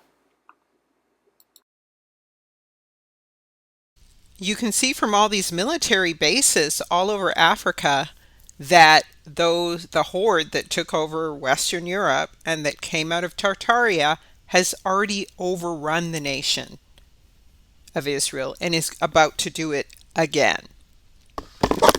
And now there's all this talk of Russia being in South Africa, even though all the Boers are there. Elon Musk is there. He's supposed to be a genuine, original genetic Russian, and they're going to be helping Africa. That's the story they're telling right now.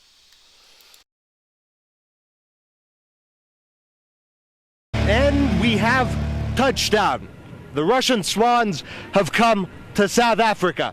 Blackjack, NATO reporting name, officially the Tu-160, Russia's strategic nuclear bombers. This is the furthest south that they have ever been. We're closer to Antarctica than we are to Russia at this point. Now, ordinarily, a nuclear bomber doesn't make the most welcome guest, but this is a symbol of trust between Russia and South Africa. Now, you can love them or you can hate them, but this is a majestic aircraft. The world's heaviest supersonic military aircraft. This thing weighs in at almost 300 tons, capable of staying in the air. And to say it's a pleasure for us as South African Air Force to receive the Russian Federation Air Force to visit us. The Russian side has been very, very careful to keep any and all politics out of this visit and its statements. But come on, we can read between the lines. Vladimir Putin is hosting dozens and dozens of African leaders. The world is changing, and Russia's message is clear. It's back in Africa. Old empires die and new powers are born. And for Russia, 21st century, Africa is the place to be. Here we have the whole story of Leda and the Swan. So we just saw the Russian Swan ships landing in South Africa, and there's kind of a connection there. And first of all, I want to remind you of the story of Leda and the Swan. So this is, Zeus is the god Zeus, or really Hasatan's, taking on the form of a swan and then seducing or raping Leda to create giant offspring. So that's where the story of Leda and the Swan comes from. And of course, in my Prester John video, I showed you that a Prester John type, Nehemiah Theodoric, so he's using again a Jewish name in 775 AD, hundreds of years after the fall of Israel. He reconquers the American empire of Calalus. Calalus was ruled by Silvanus Toltecus, who was a Hamite in America. So now he's conquering Babylon. This is Esau, Edom conquering Babylon. And he was a hereditary ruler of this former Jewish-ruled Roman colony. Okay, so this is where the 10 tribes are scattered to in North America, and they were under Toltecus. And now in comes Nehemiah to take over rulership. And this Silvanus was also known as Ogham or Silvanus Brabo. But you see with the word Ogham, that's tied to Ogges, so giants. And that's why he was a Toltec, they were giants. And Silvanus Ogham, he was a great Jewish Roman ruler, okay? So this is now Esau's taken on the identity of the Jews, I'm thinking here. And he was a soldier and ancestor of the Swan Knights. And he also had a fleet of trading vessels known as the ships of Solomon or swan boats. Now, this isn't the real Solomon. He's stealing the identity. And we know he's a descendant of giants, and that's why he's referring to the swan boats, right? Just like the swan ships landed in South Africa through the Russians. And the ships are shaped like a swan with sails like the wings of a beautiful gliding white swan. So once again, it's as though Africa is poised in this time for another overwhelming flood of the nations. And the rulers of the world seem to be much more associated with the rulers of the world. The 1%, whatever you want to call it, more so than being free nations right now. So this is another narrative that we're inside of. But Yah is sovereign. The rising number of foreign military bases in Africa has become very worrying to many on the continent, with 13 foreign countries in 25 out of the 55 African countries having non-military bases. This is not just the scramble for Africa. This is the war against the true people of Israel. So this is the prophecy of the military defeat of the oppressor, hammer of the earth, and oppressor of Israel. In the context of this prophecy, north, south, east, and west are the four winds that you need to create a whirlwind. And Yah comes like a whirlwind, and there are, in this context, there's another nation that comes like a whirlwind, being used of Yah, okay? Now, the other thing I want to say about this is that the designation of the Babylonian king is not indicated directly by naming him. You have to deduce from reading this who he is by directional bearings. Okay, am I making sense? So 4 winds. There's a north, south, east, and west wind. And we deduct by who is not cited, the direction that is not cited, who this king of Babylon is. So if we look at this prophecy, looking at Africa and, of course, the center of the earth, former Atlantis, being the place where the Most High resides in Mount Zion, when we read this prophecy, this is how we can begin to read it. What it starts off with is in Daniel 11:40, it says, "And at the time of the end shall the king of the south push at him, and the king of the north shall come against him like a whirlwind, with chariots and with horsemen and with many ships, and he shall enter into the countries and shall overflow and pass over." So that is the king of the north. That would be Russia. Okay, so Russia is prodding this wicked Babylonian king, and that king comes into the lands and starts to pass over them. And once again, the gates of Gibraltar, or the pillars of Hercules, might actually be where this door is. All right. So that may be the door to Africa, the place where this all is pushed at and pushed open. The two-leaved gates. Now, of course, it is the people themselves who are the doors and the gates. But I just want you to consider that, and consider perhaps, maybe, that there is an Eden, Mount Zion, at the center of the earth.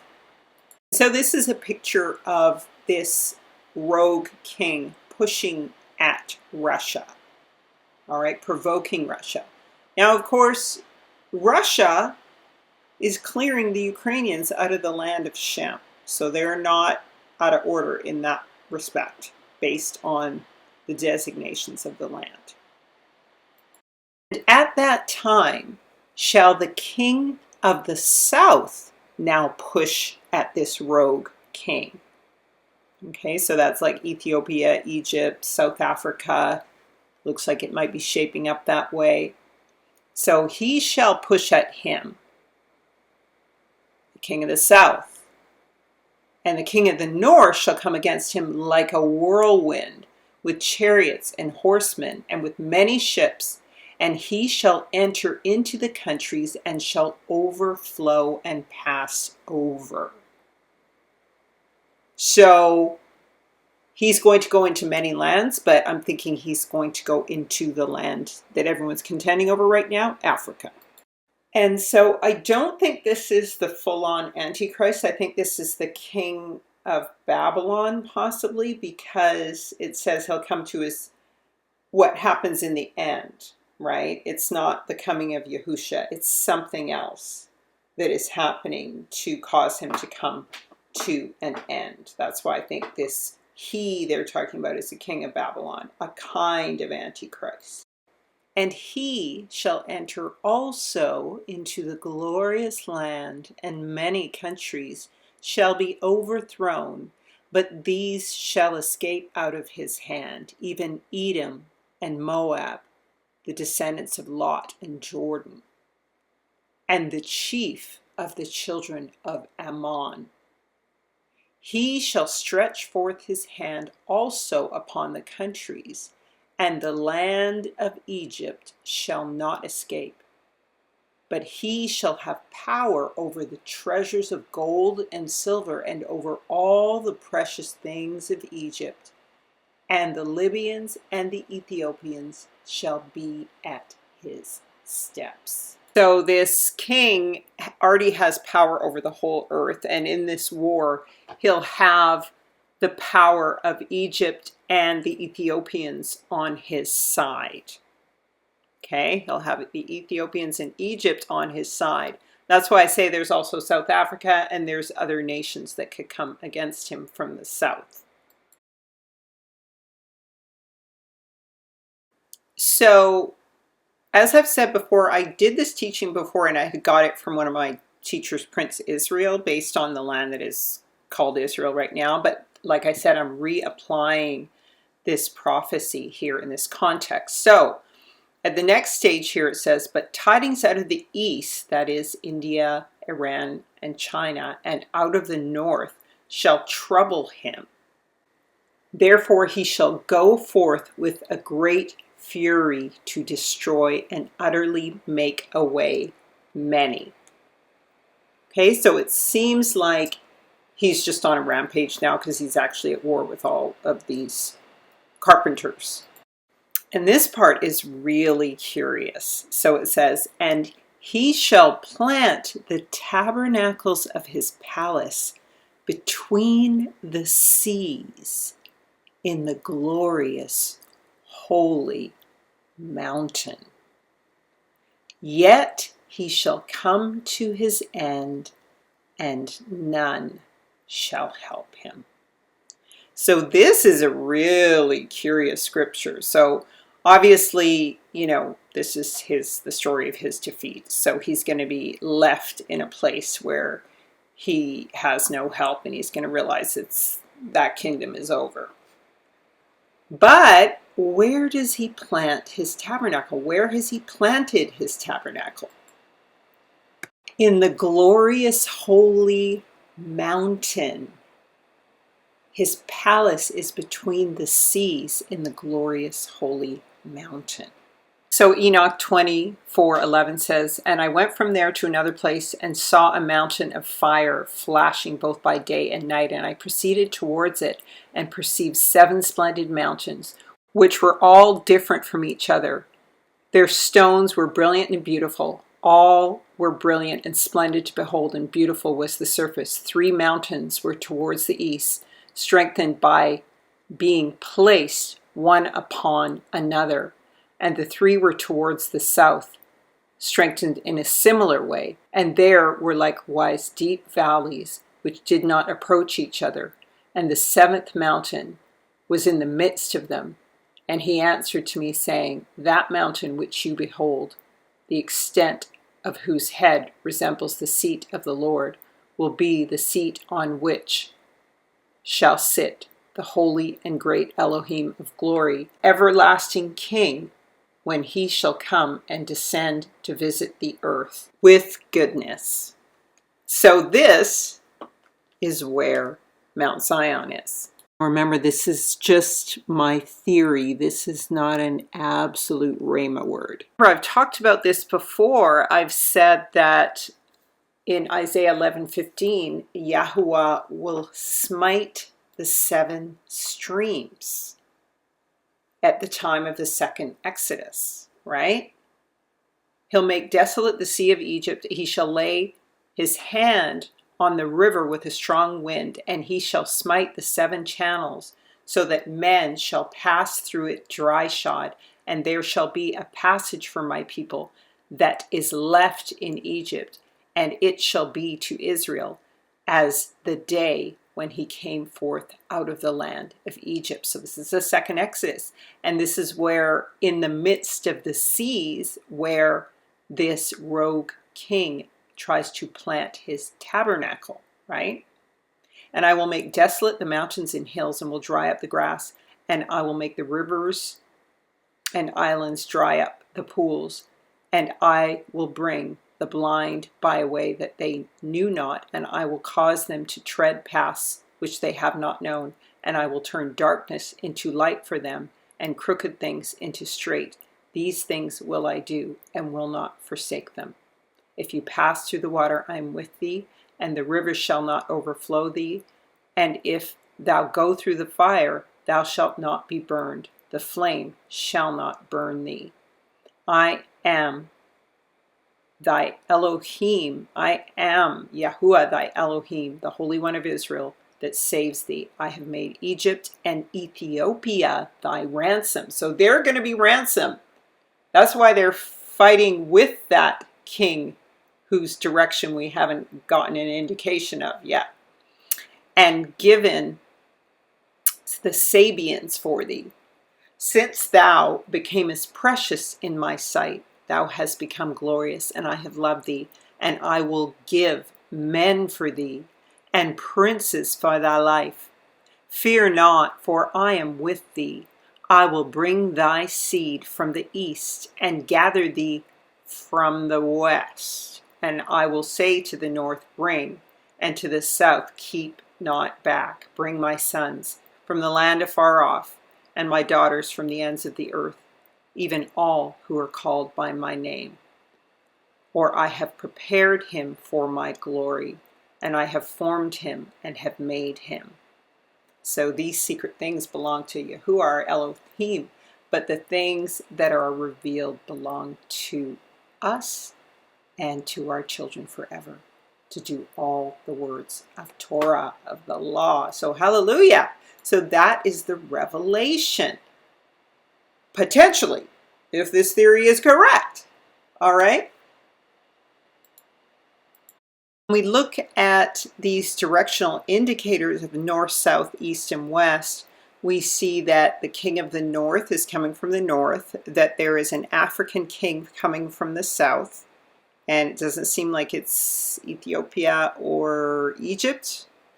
And then from the so-called east, well, it'd have to be the east if it's India coming, and China, all right, are coming from the east. So the one direction we are missing is in this whirlwind, because it takes 4 winds to create a whirlwind. What is the final direction we are missing? So you answered correctly. Yes, it is the west. The west is not mentioned. So he is the king of the west. He is the king of Babylon. He is the king of Egypt. And that is Amorite Ka. Now I believe the 2 leaved gates are the gates of Gibraltar, and that possibly Eden is sitting there at the mouth of those gates, and that's a place in the midst of the sea. And of course, the army coming from the north always indicates judgment. The north wind often indicates judgment. For anybody who's out there, no matter what your ethnic background is, all you have to do is join the house of Israel. And it's for Yahudi first, and then for the Gentile. All right, and if you are Jewish or you're a Gentile and you thought you were Israel, and you thought you were the people of the promise, yes, you are, because it was given to you to make this choice in this time to receive Yahusha HaMashiach, so that you can have the blood on your doorpost, so that death may pass over you in this time of trial, and you can enter into the promised land. And so Baruch atah, may Yah Baruch you and keep you and cause his face to shine on you. May he be gracious, lift his countenance, and give you peace. Kumah Yahuwah, Rev Ot Yasharel. Kumah Yahuwah. Return, O Yahuwah, to the countless thousands of Yasharel, in the name of Yahusha HaMashiach. Subah Aleph Yasharel Yahuwah. And may the Ruach HaKodesh lead you into all truth and show you things to come.